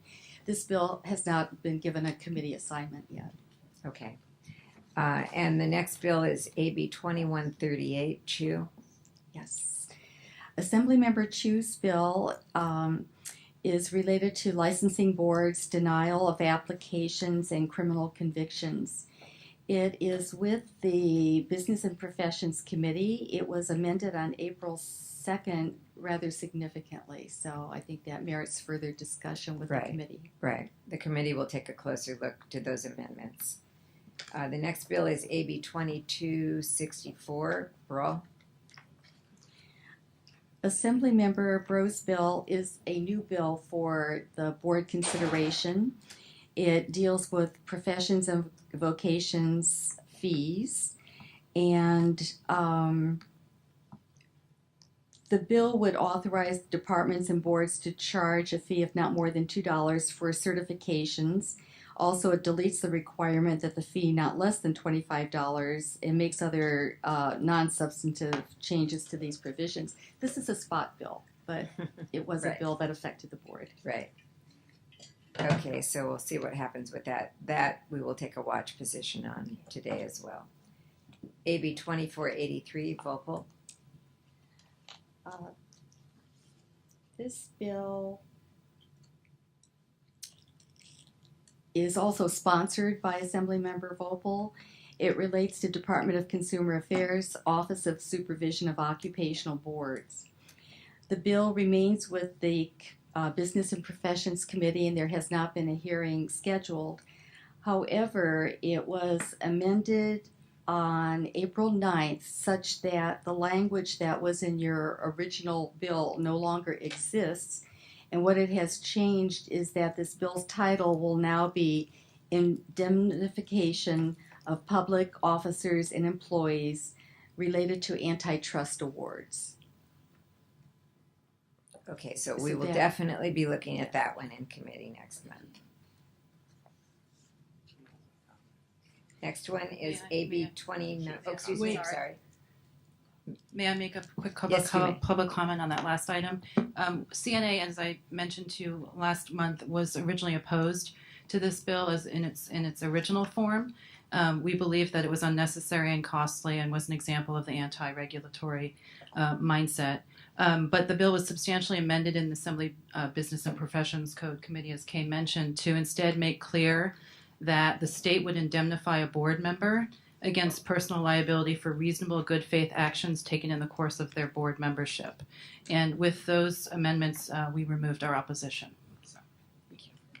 And board members may remember that the indemnification issue is important to us as members of the board. The North Carolina So, issue. case. So we'll study this in committee and come back to you. The next bill is AB 2958, Quirk. Assemblymember Quirk's bill is related to state bodies, meetings, teleconference. And it is with the Governmental Organization Committee, which has a hearing on this bill next week. This bill has not been amended, so we've taken a watch position on it. Right. Excuse me. Let me see here. So, I believe we are at SB 984, Skinner. Yes. Senator excuse me, I'm so sorry. Senator Skinner's bill is sponsored by the Equal Rights Advocates, and its subject is state boards and commissions representation women. This board, or rather the Governmental Organization Committee, did pass the bill, and it was double referred, so it now goes on to the Judiciary Committee. We're already in compliance. No, we're not. No, let's not go there. I said 50%. We're over compliant. That's us. Okay, SB 1137, Vidak. This Senator's bill, and Senator Vidak is also the sponsor, is a new bill, so the committee didn't have a chance to look at it in March. It's related to veterans' professional licensing benefits. And the bill would require the Department of Veterans Affairs and the Department of Consumer Affairs to, in consultation with each other, take appropriate steps to increase awareness regarding professional licensing benefits available to veterans as specified. The bill is double referred to both the Business Professions and Economic Development Committee, and once it leaves that committee, it would go to the Veterans Affairs Committee. Okay. We will be suggesting a watch position on that as well. And the last one used to be a spot bill. It's SB 1474 by Hill. Did it turn into anything yet? Yes, it did. This bill was amended on April 10th, and it no longer is really going to be applicable to the Board of Registered Nursing because the subject has changed to passenger stage corporations, charter party carriers of passengers, impoundment of vehicles. This is a bill that deals with that accident that was in Northern California where I think it was a pre-wedding party where the bride and her attendants were in a limo and there was a horrible accident and deaths related to that. So that is in Senator Hill's district, being in San Mateo. So that bill has now taken... So we can take it off the list next time. Yes, it's Excellent. no longer applicable. Okay, and anything else? Concludes my report. Okay, thank you very much for your report. Any questions from board members? Any more comments from public? I know that we've had some good testimony regarding some of these bills, and I think just in terms of the way the committee operates, it would be better to have those positions taken in committee next month. So with that, you have the recommendations of the committee to the board in front of you. All of them are for watch positions. I would wait for a motion and a second. So moved. Second it. I have a motion and a second. Let's vote. Michael Jackson, yes. Donna Gerber, yes. Trandy Phillips, yes. Elizabeth Woods, yes. Imelda Seha Betquitz, yes. Barbara Yaroslavsky, yes. Thank you very much. Thank you, Kay. Thank you, Chairman, for report on legislation. And now we'll move to 9.0, which is report of intervention and discipline committee with Chairperson Barbara Yaroslavsky. Thank you very much, Madam Chair. Might I ask the staff to come forward, please? There's no fanfare, but you deserve one. So I want to thank you. We could cheer. I mean, you guys, when you hear this report, we all need to realize that change does happen in spite of ourselves. In spite of everything, we try not to have it happen. It does change, and I want to compliment staff seriously on their energy and efforts to move this issue forward and down the road. So thank you. I have no complaints. I want everyone to notice I have no complaints. Okay. We applaud your staff, the managers, and Yeah, staff. for absolutely. this You want to wait to the end? Or you want to wait to the start? What? Whichever. You can have it. I'm forward following and your back. guidance. Let's. Okay. So let's. You guys take. You have the stage. Okay. Good afternoon, members of the board. My name is Joseph Pacheco. I'm the Deputy Chief of Enforcement, responsible for investigations and complaint intake. And I'll start with my board report, starting with complaint intake. 9.1. Thank you. In complaint intake, a vacant staff services analyst has been filled. We also have an open recruit to fill a vacant office technician position, which is we're hoping it gets filled this month. There was a slight hiccup, and we have to. It's We don't have to extending wait the 18 process. months? No, thank goodness. Gee whiz. In complaint intake, we do have a major accomplishment to report to the board. In March, my staff finalized a memorandum of understanding with the Los Angeles County Superior Court System, which offers our staff real-time access to the court's online portal for court records and access. And what it does is it allows our staff to go in and look at what's happening with the criminal cases for our Corey complaints. And it's really, we're hopeful, we're almost certain it's going to make the process way more efficient for our staff that handle those cases. The Los Angeles County has 37 separate courts within the county, and up till now, if someone were to get arrested and being prosecuted, it was a guessing game to find out which court had the case. And this will eliminate tons of phone calls and follow-ups. We'll be able to follow the case right up to the point of resolution, get those records, and then we can move it on to the board and move it on and take appropriate action. So I'm really happy about this. It's a big win for our complaint And I intake may team. add, reducing the costs. Absolutely. But also, might I suggest you start to keep timelines now, because the example that you're going to show us by using the LA County records, LA County being the largest county in the country, if I'm not mistaken. Well, LA County is responsible for 40% of our arrest and conviction workload. So it's a big chunk of our court and arrest Well, most workload. people in California live in LA County, Yeah. in case you're not sure. So that's one of our accomplishments I'm very proud of. 3-year complaint workload analysis. The committee had asked for this analysis. The committee requested analysis of the BRN's complaint workload over the past 3 years, and the chart included with my report illustrates an increased volume of enforcement cases received in the last 3 fiscal years. You can see that public complaints have risen 16%. This has outstripped the number of licensees, so our licensee population has not increased by 16%, but public complaints have come in. For our licensees, arrest and conviction reports have risen 34.7%. I believe this may be a bubble. We do have this fingerprint project that we're currently in the middle of, and I believe it's capturing past criminal issues for people that may have been arrested out of state, either prior to or after licensure. The one that's most troubling to me is our applicant workload. Within 2 fiscal years, our applicants with a history of criminal conviction, those cases have risen 62.6%. In fiscal year 14-15, there was a little over 2,300 applicant cases with criminal backgrounds.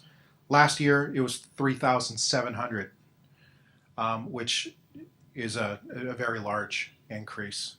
With a total overall workload increase of 35% in my complaint intake unit. And in that same amount of time, we've had no additional staff added. The new SSA I actually redirected from another unit to help with the backlogs at our desk investigations, because the backlog, our Corey desk investigation analysts have over 200 cases each, and I've moved one person over to help alleviate that. It is troubling. It's something that that I'll be focusing on. We'll be doing a little bit more research on to figure out if there's any additional data we can, or anything else we can glean from the data regarding this workload. I have a question. Once you get the applicants and we determine that they're going to be put on probation or they're denied a license, can you get those numbers to us? Absolutely. Yeah, we have those numbers. Okay. And I can get those to the committee next month. I can get denial rates, how many are denied, how many actually go to the AG and end up on probation. Yeah. It's a small number. I mean, I can't give you an exact number. A small number of the applicants get denied. I'm just wondering if we need to do a better job with the schools, to inform the students so that if have a criminal, absolutely. Because they might be discouraged to attend. Yeah, we're engaging with the schools. Next month, I'm speaking at one of our junior colleges. We're being invited to give speeches and give some talks to students. And our focus is really on how off-duty behavior can affect your licensure. I'm wondering if we need to take a look at it before they get to the nursing schools. Madam Chair, can I ask a question or make a suggestion? Sure. Have you thought about doing presentations at area hospitals also? Because I'm sure there's a few hospitals with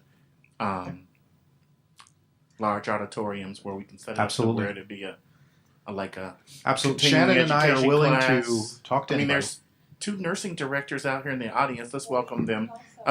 There's two nursing directors here. One is Marlena from Sharp Memorial. They have a large hospital, and the other one is Jill Dietz from UCSD Medical Center. I'm sure that both of them together can arrange something and have large auditoriums and facilities for a nice CEU class for you to come and do a presentation to nurses. Well, one of the things, I know Dr. Morris is on the edge of his seat there. We're actually working with DCA to come up with a webinar series that will engage with the hospitals, with the nursing schools, to discuss issues in the enforcement division, with the hopes that eventually hopefully within the next year, we have a set of informational videos that you can look at on the website, on the BRN's website, regarding the enforcement division, and really some of the, what do we need for applicants? What videos are good, but people like live classes where it can be Absolutely. interactive and they can ask questions. Sure.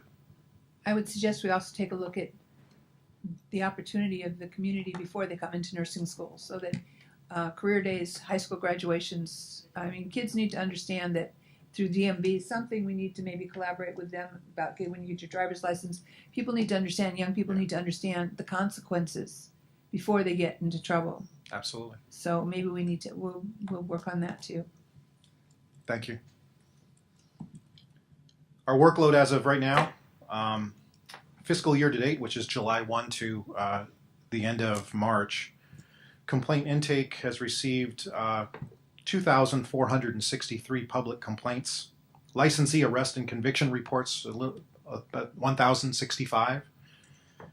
Applicant criminal conviction cases, 2,761, with a total complaints received year to date at 6,289. And like I said, the applicant workload is, I think exploding is a good word. We've already surpassed the fiscal year 15's total annual amount of applicant workload in March of this year. So we've surpassed the fiscal year 14-15 total annual applicant workload.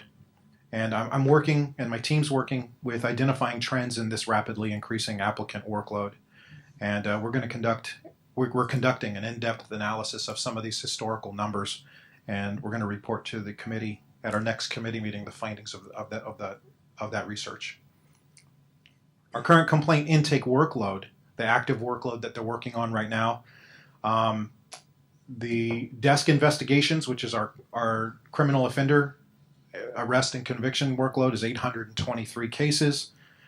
Those amount of cases pending over a year is at 97, and cases pending expert review is 64.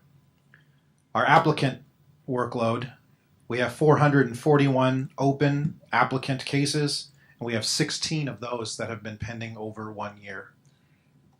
They're pending where? Are they pending in DOJ, DFI, What- or AG, or where are they? Where? So with the criminal offender or licensee Corey workload, it really we're contingent upon the criminal courts processing and finishing that case. So the 64 of those cases are all cases where we're waiting for the finalization of the criminal courts, a conviction, a dismissal, a jury, whatever. We're just waiting for that to conclude.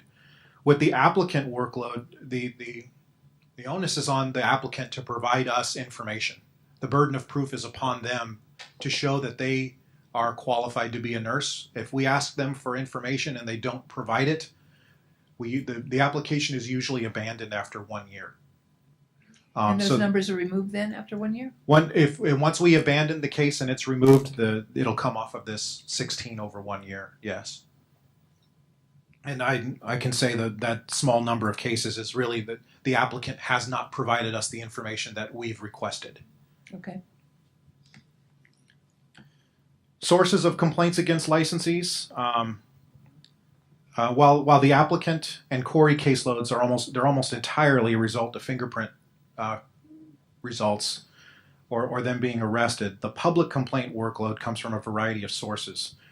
And the chart included with my report tries to illustrate where those reports and where those complaints are coming from.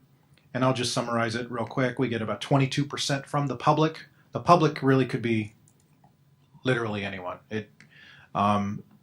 Internal is 19%, and that could be a result of the investigators realizing that there's another person involved in a particular case, or an issue comes to light, or it's our additional complaints from people who are on probation already. 17% of our workload comes from out-of-state boards. We process cases from nurses' pings showing that someone's been disciplined in another state. 16% are classified as industry, and our staff, they categorize it as industry if it's a coworker, a supervisor, or someone from a facility, and we can identify that at the beginning. 12% are anonymous. We do take anonymous complaints, and we do investigate anonymous complaints as long as there's enough information to move forward with an investigation. And then 14% it's all the other sources of cases. Any questions on Any that? questions? Thank you. Continue. As a result of Senate Bill 799 and in accordance with the Business and Professions Code 2761.5, the California Research Bureau is conducting a study to review the following. The existing mandatory reporting requirements that alert the board to nurses who may have violated the Nursing Practice Act. Review existing laws permitting, prohibiting, encouraging, or discouraging voluntary reporting to the board. Analyzing the number of employer reports to the board, the number of those reports investigated by the board, and the final action taken by the board for each of those reports. And employer reporting requirements of other boards within the department. And also nursing reporting requirements in other states. The enforcement managers have conducted 2 preliminary meetings with representatives from the Research Bureau, and we'll be providing data sets to CRB for their review and analysis upon their request. Thank you. Investigation program. The investigation unit is fully staffed. There are no vacancies. Wow. I'm very happy to report that our internal investigation program has an extremely low attrition rate. For the last 3 years, we've lost only 1 staff, and that was to a well-deserved retirement. I think that speaks well to the management, and that team needs to be commended. Employees that stay with you in spite of the conditions, in spite of the workplace, whatever's going on, salaries and whatnot, they stay. It's an amazing tribute. No one They're a happy group. Well, keep it up. I mean, you know. I serve as the liaison to the Division of Investigation, and in that role, I'm continuing to engage DOI in monthly management meetings to discuss mutual workload and time frame issues. The BRN Investigation Unit continues to make significant progress in addressing aging cases. At the March committee meeting, the BRN Investigation Unit had the March 2017 committee report. We had 67 cases over 1 year old. They now have 15. It's quite an amazing feat. Congratulations. As of March 30th of this year, there are approximately 15 BRN investigation cases and 68 DFI cases that have been within their respective units for more than 1 year. Summary stats I've included here. I'll summarize quickly. The split between DFI and BRN is approximately 60-40. They receive about 40% of the complaints, and we receive about 60%. Those referrals are based solely upon the CPI guidelines that we're required to follow. Cumulative closures. Division of Investigation has closed 308 investigations. An average completion days is 290 days with an average cost of $6,900. BRN has closed 590 cases. An average investigation time is 237 days. An average cost is $2,400. That concludes my report. So we had at the last committee meeting, we had the head of DFI and his assistant, or whatever his title is. Yes.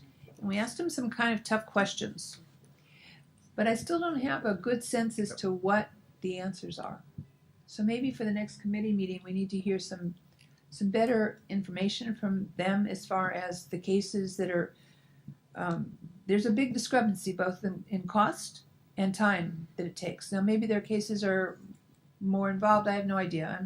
I'm not giving credit or anything yet. But the issue is when they're practice cases, when they're quality of care issues, what percentage of those stays with your staff versus going to the DFI? I couldn't get a clear understanding from him either as how many cases needed a gun to show up at, that they needed a gun to have as part of the, that's usually the benchmark. So I don't know that you want to give me those answers now, but I think that as a board we need to have an understanding and we need to be really supportive of what's going on because we can see financially it's smarter, that the turnaround in the case is finished, over and done with, we move on, and we're doing a really good job. We're also probably one of the biggest employers of DFI, if I'm not mistaken. Regardless, they need to start, I need to see some improvement. I think the board wants to see some improvement. Our budget is what it is. And I don't know if you have answers for those. You want to think about them and bring them back to committee, but I think we need to have a better understanding. Okay. It segues into 9.4. I don't know if you want to take that out of order. That's a good idea. We could do that. Yeah, we're allowed. You can reorder within your agenda. You can Sure. reorder a chairperson. You want to go there? It's fine. Sure. So 9.4 is an update from the Division of Investigations presentation at the March 2018 board, committee meeting. DFI did come. We received a presentation from Chief David Chris and Deputy Chief Bill Jones from DCA's Division of Investigation. They are the agency responsible for providing sworn peace officer, law enforcement, investigative services to the boards and bureaus of DCA. DFI's presentation included an overview of DFI and an orientation to the scope of their responsibility and authority to conduct investigations on behalf of our board. It was followed by questions from committee members. The committee's questions focused on investigative timeframes, investigation cases pending over 1 year. DOI did outline their plans to redistribute their staff resources to address the aging cases, and they gave assurances to the committee that their aging cases will be reduced in the coming months. The committee specifically asked for data, Barbara, as you mentioned, from DFI regarding the number of practice-related public complaints they receive from the BRN and how many of these practice-related complaints result in referrals for criminal prosecution. On March 26th, I formalized the committee's data request on behalf of the committee, and it's my goal I'll receive this data in time for our May committee meeting and provide a further report to you. Thank you very much. Does anyone have comments about it or questions? But we're moving the needle. So, Shannon, do you want to continue? Okay, so we're back to 9.2. I'm Shannon Johnson. I oversee discipline, probation, and intervention. And I'll start with the probation unit. There is one vacancy in the probation unit as we were given approval to redirect a vacant position within another unit that didn't have the large caseload as probation does. So we actually interviewed for that position last week and hope to have an additional analyst within the probation unit in the next few weeks. Excellent. The current caseload per monitor is approximately 132 cases, which includes the told probationers. And with the additional position to the unit, it could potentially decrease the case per monitor to 121.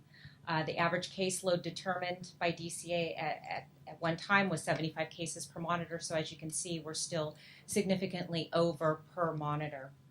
And with the uniform standards, once approved, it'll require more multifaceted monitoring of anyone that is deemed to meet the criteria for being chemically dependent.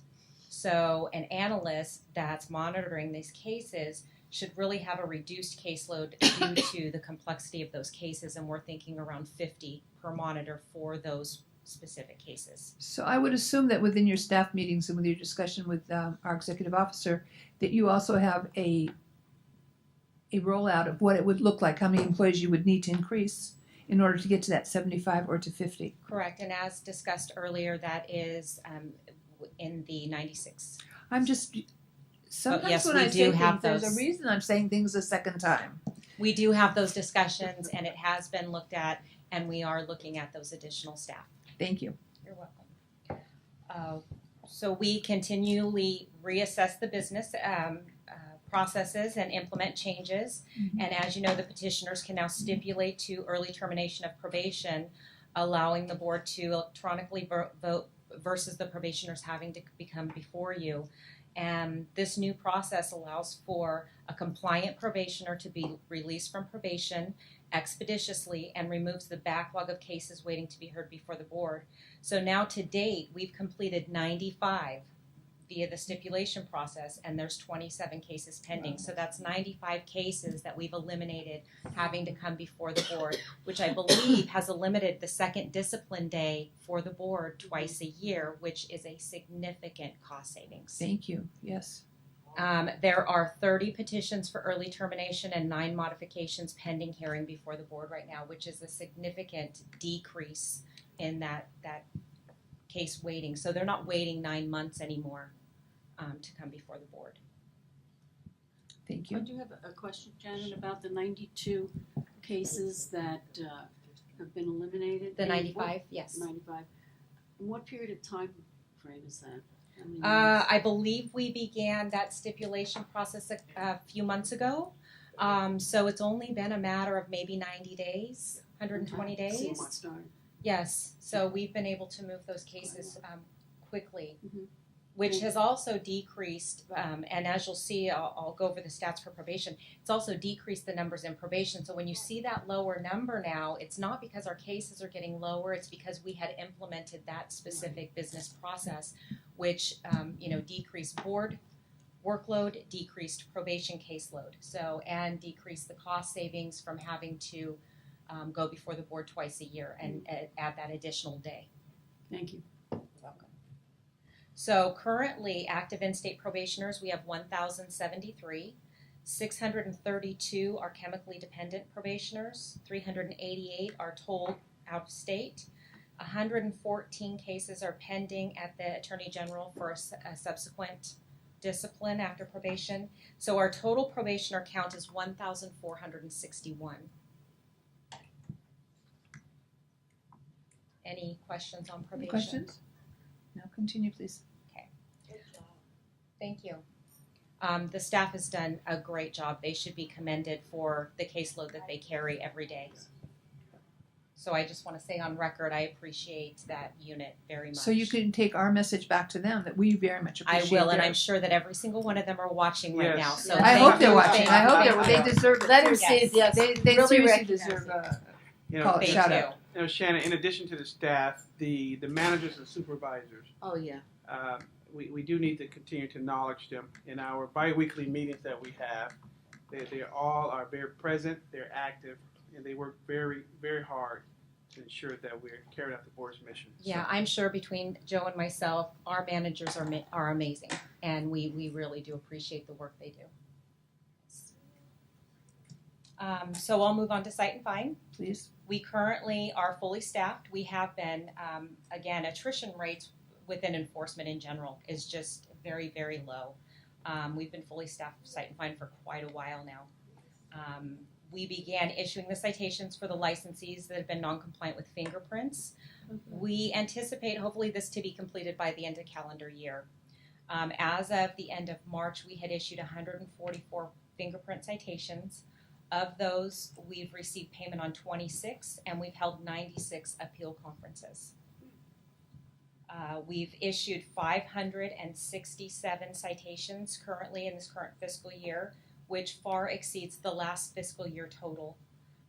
The amount ordered is $376,000, just over 376, and we've received over 280,000 of that so far, and that doesn't include what has been sent to Franchise Tax Board for cost recouping. Any questions? Any questions? Cite and Fine? Cite and Fine. Continue on to. Okay. So the discipline unit, we have one analyst vacancy, which was posted, and we will be interviewing for that soon. Hopefully, we'll have someone hired within the next month or so. Excellent.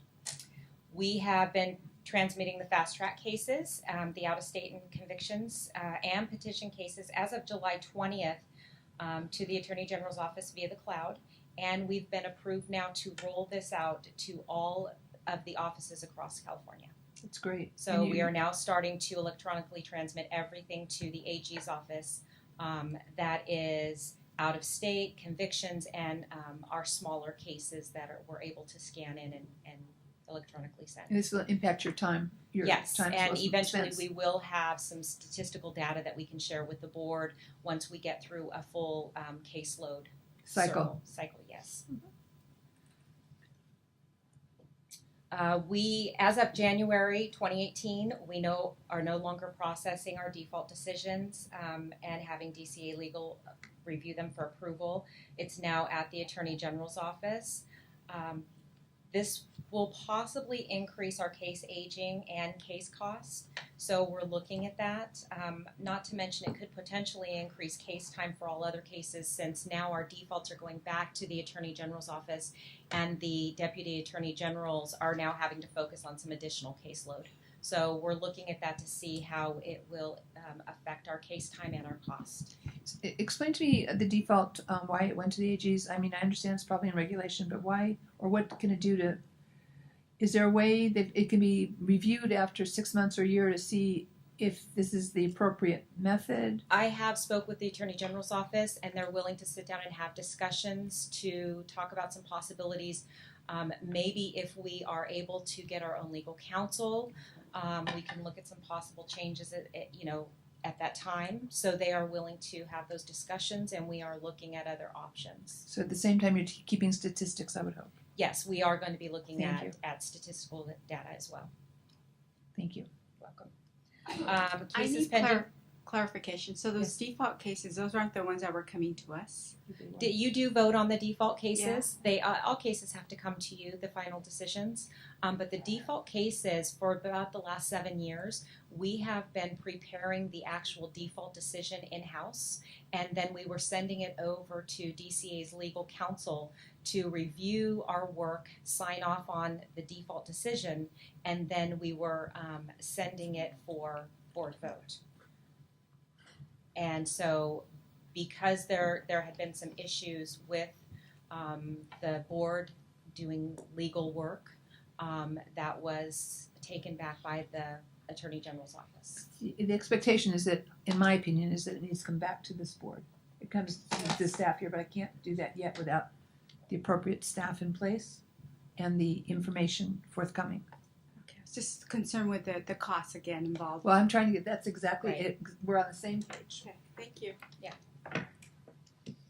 Cases pending with the AG. As of the beginning of April, we had 1,487 cases at the Attorney General's office. 127 of those are pending board vote, so those will be coming to you for your electronic vote. 82 were being processed for their final decision. 125 cases are pending hearing at Office of Administrative Hearings. 58 of those cases were over 2 years old. Barbara, you had asked for me to break that down Right. at the committee meeting. So 58 over 2 years old at the AG.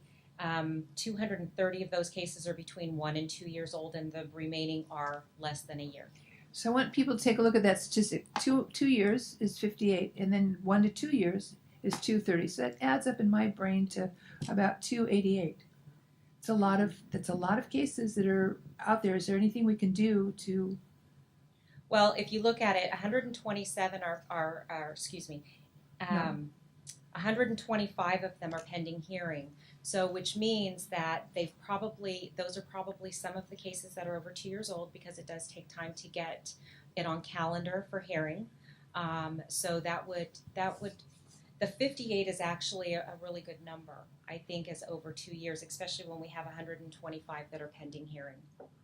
But the ones that are pending hearing, we are still trying to settle those. So we continually look at those cases to see if they can be settled prior to hearing, and we can get them off our caseload, because some of them have aged.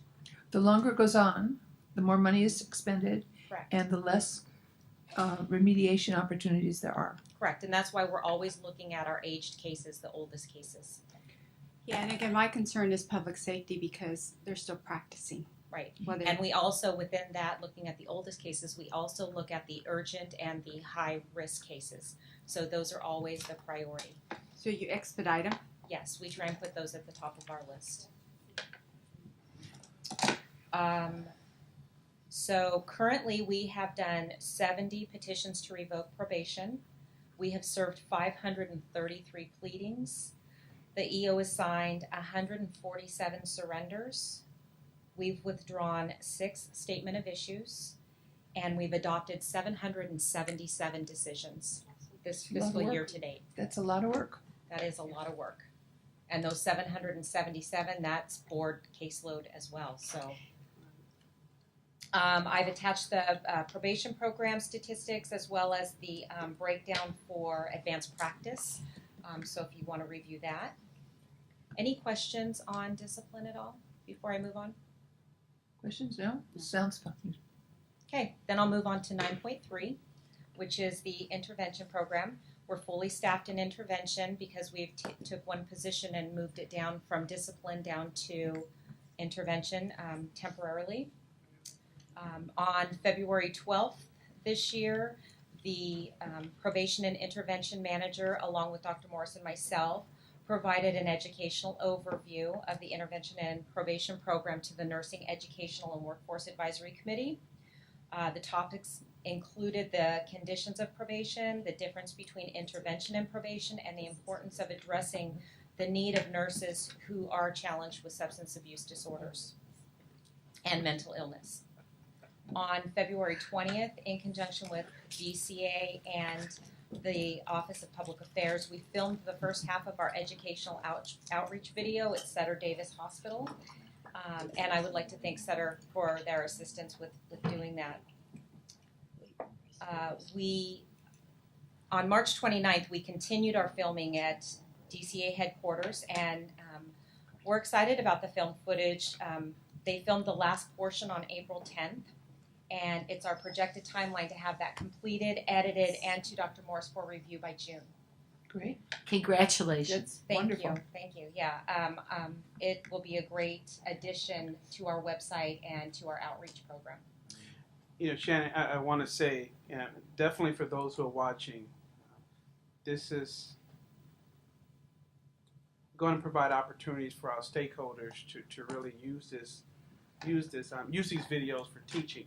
Correct. And not only in academia, but also in clinical practice. So we definitely encourage our clinical partners and stakeholders to log onto the website and take advantage of the resources. There's a lot of information, relevant information on the board's website.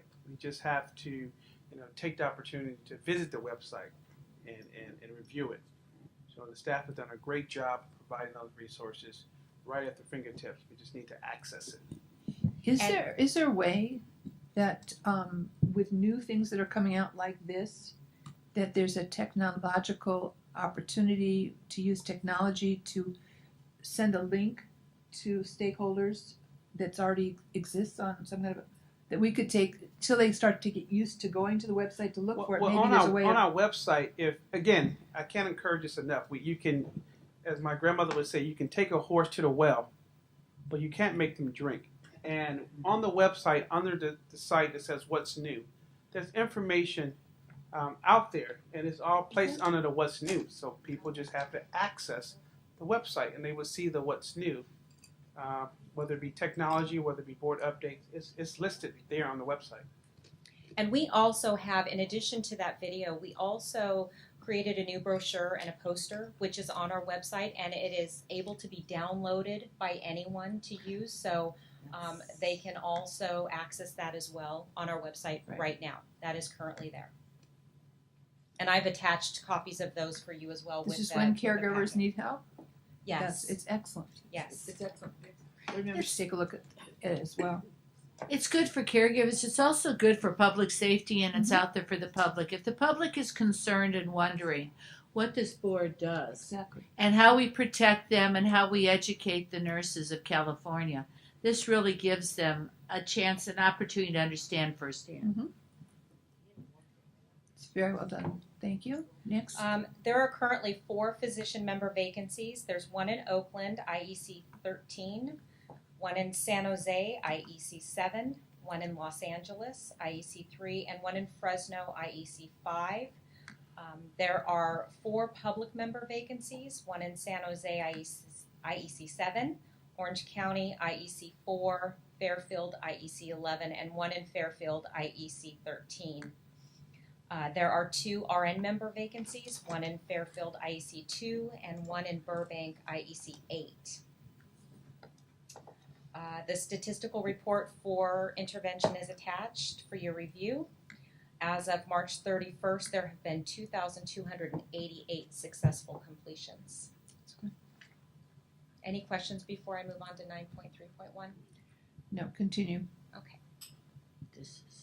So there's a recommendation for appointment to the Intervention Evaluation Committee. Ms. Holman's application and resume is attached, and if approved, her term will expire June 30th, 2022.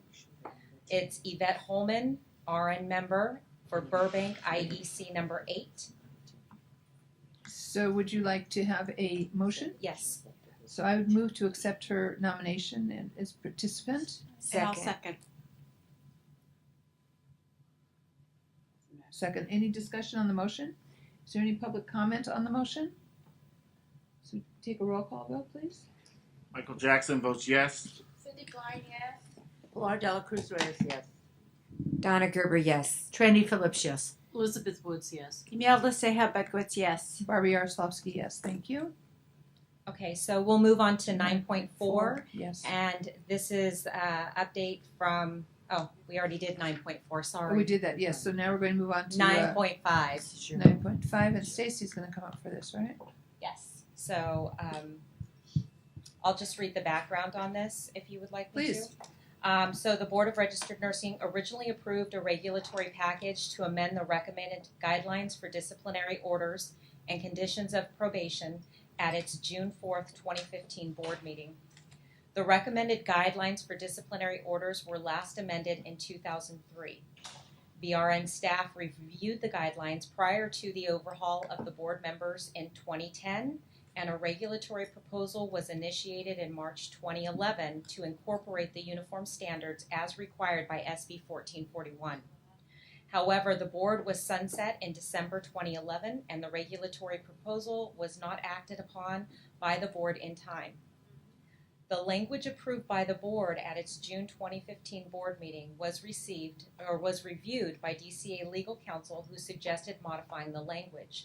The board voted at the April 2016 meeting to include the necessary trigger to identify a substance abusing licensee. The language for section 1444.5 was updated to reflect that choice which is attached for reference purposes only as the language was approved by the full board at its June 2016 board meeting, and staff is not seeking any changes to the language. The disciplinary guidelines document has been updated by staff in conjunction with the input from the Attorney General's office and is presented to the committee, or was presented to the committee for review and possible vote. And we voted to bring it to board for vote Today. today. So do I have a motion to approve the recommended guidelines for disciplinary order, conditions for probation?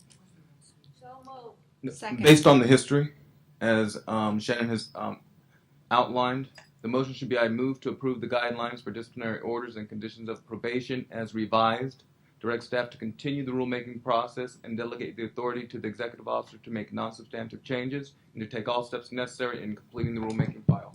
As stated, so moved. Thank you. And emailed it. I'll second that. So now I'll have public comment on the motion.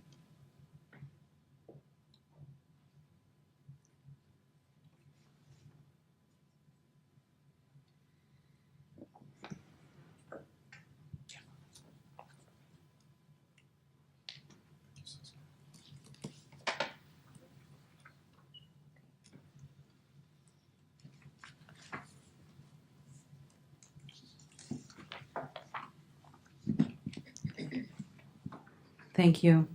Saskia? Eloisa, can you come forward?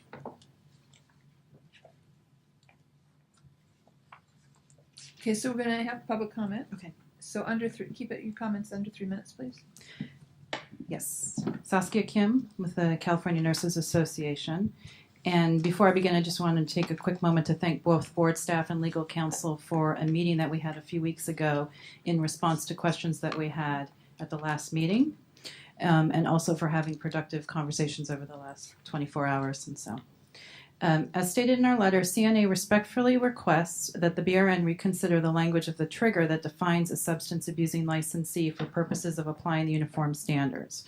Specifically, we ask that you reconsider the concept of option 2 that was presented to the board on April 14th in 2016, because in our view, that concept best provides the BRN with reasonable discretion to determine which licensees pose a threat to public safety and which do not. Our letter suggests language on page 1 which implements this concept as well as maximizes the BRN's discretion under its existing cite and fine authority. So it requires that a clinical diagnostic evaluation be ordered by the board after an accusation has been filed, and then the board's determination based on that report that the licensee is a substance abusing licensee.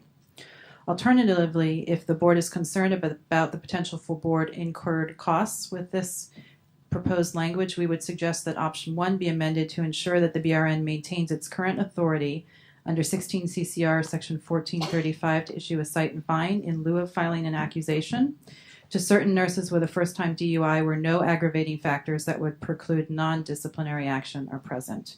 In other words, to make it clear that option 1 only kicks in when discipline occurs. That change, as noted in the letter, would add if an accusation has been filed to option 1. Although unintentional, we believe that option 1 as currently written could be interpreted to negatively impact the EO's existing cite and fine authority. This is because option 1 has a rebuttable presumption that identifies as a substance abusing licensee every licensee whose violation involves alcohol or drugs.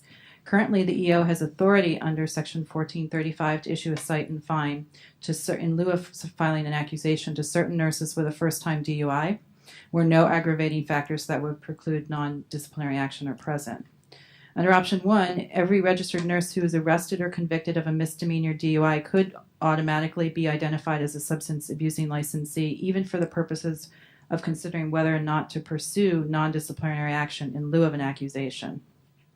The identification of every registered nurse as a substance abusing licensee would add restrictions to the cite and fine process and thus impact the EO's existing authority by requiring rebuttable evidence, including at minimum a clinical evaluation before exercising current authority under section 1435. The unintended consequence is that even the non-disciplinary cite and fine process could be made even more difficult and more burdensome for the EO.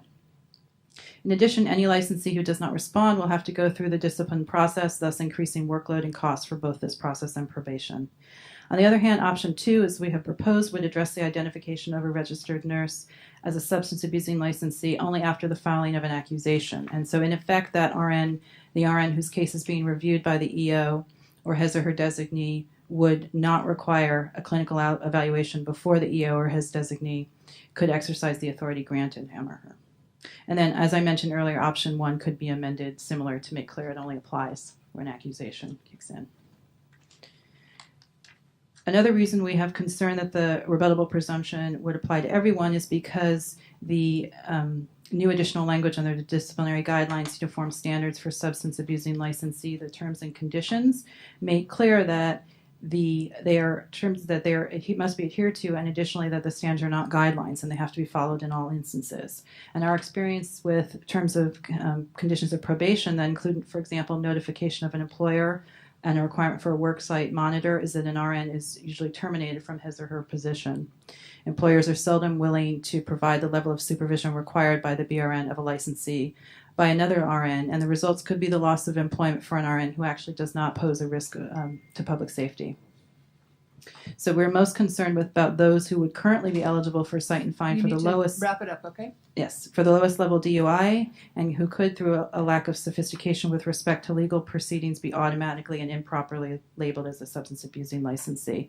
And the letter also notes that the cite and fine authority is currently being used by the board, and there's some figures from the Sunset Review report that bear that out. So, Thank you. Any other public comment on the motion?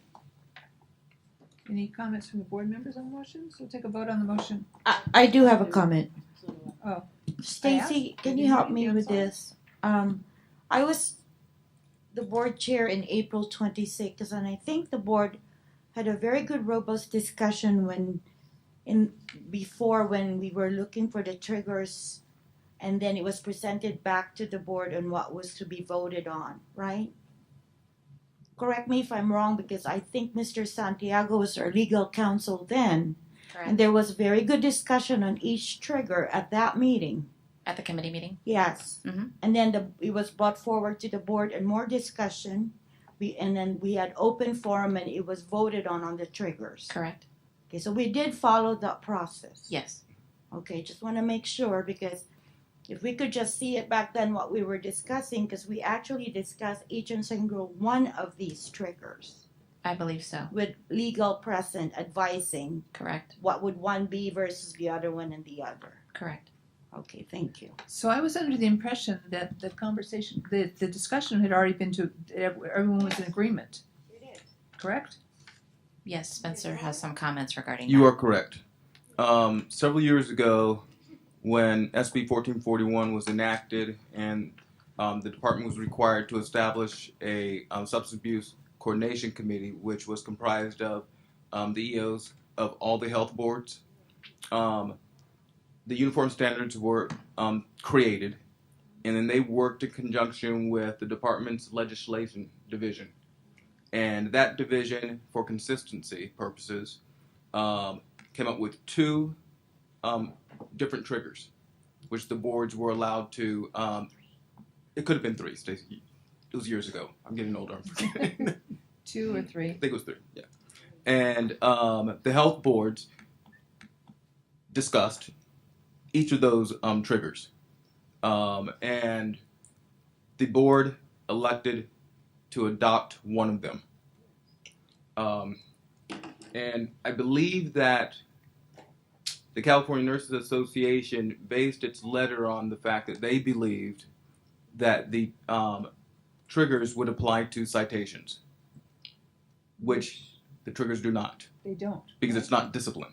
Correct. And in order to require a licensee to submit to drug tests, have worksite monitor, etc., you can't do that via a citation. So it only applies to discipline. And that's the only clarification I wanted to make. And who pays for it then? When it's part of discipline? Oh, the licensee pays for it. Yes. So just make sure we haven't changed anything. Okay. Well, Ms. Woods? Excuse me. My questions have been answered. The Thank you. discussion. Thank you. Ms. Gerber? So Just let me catch up here because I believe the April 2016 meeting was my very first meeting on the BRN.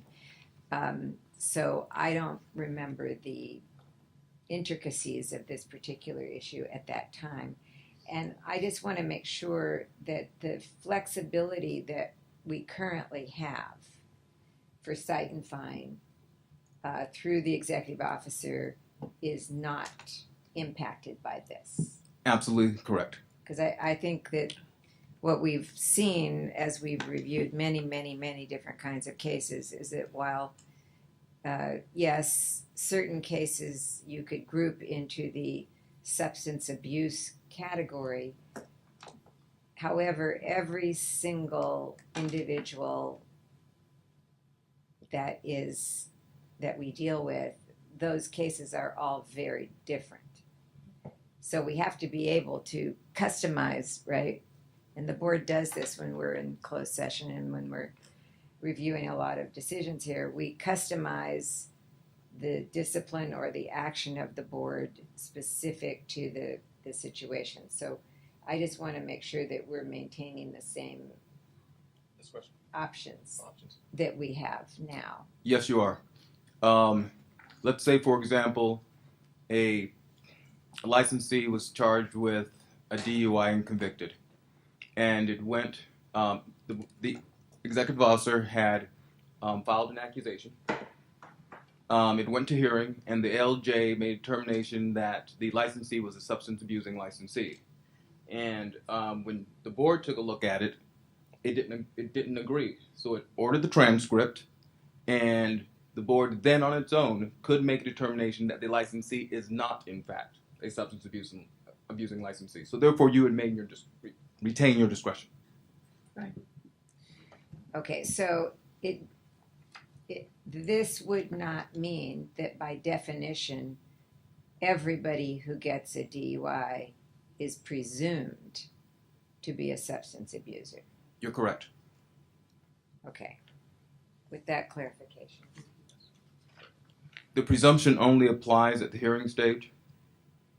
So when the licensee or respondent appears at the hearing, there is that presumption that this licensee is a substance abusing licensee. So during the hearing, they would have to provide mitigating evidence that they are not.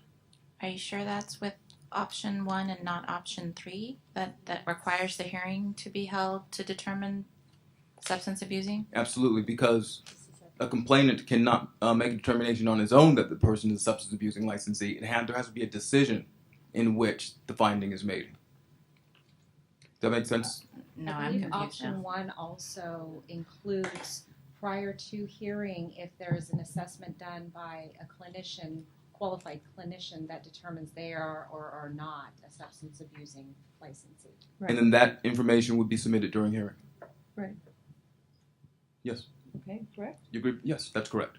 Did some I understand. I'm sorry, but I'm seeing skeptical faces from the people that are the managers that would define this. So I'm having a concern here because I'm hearing very different things.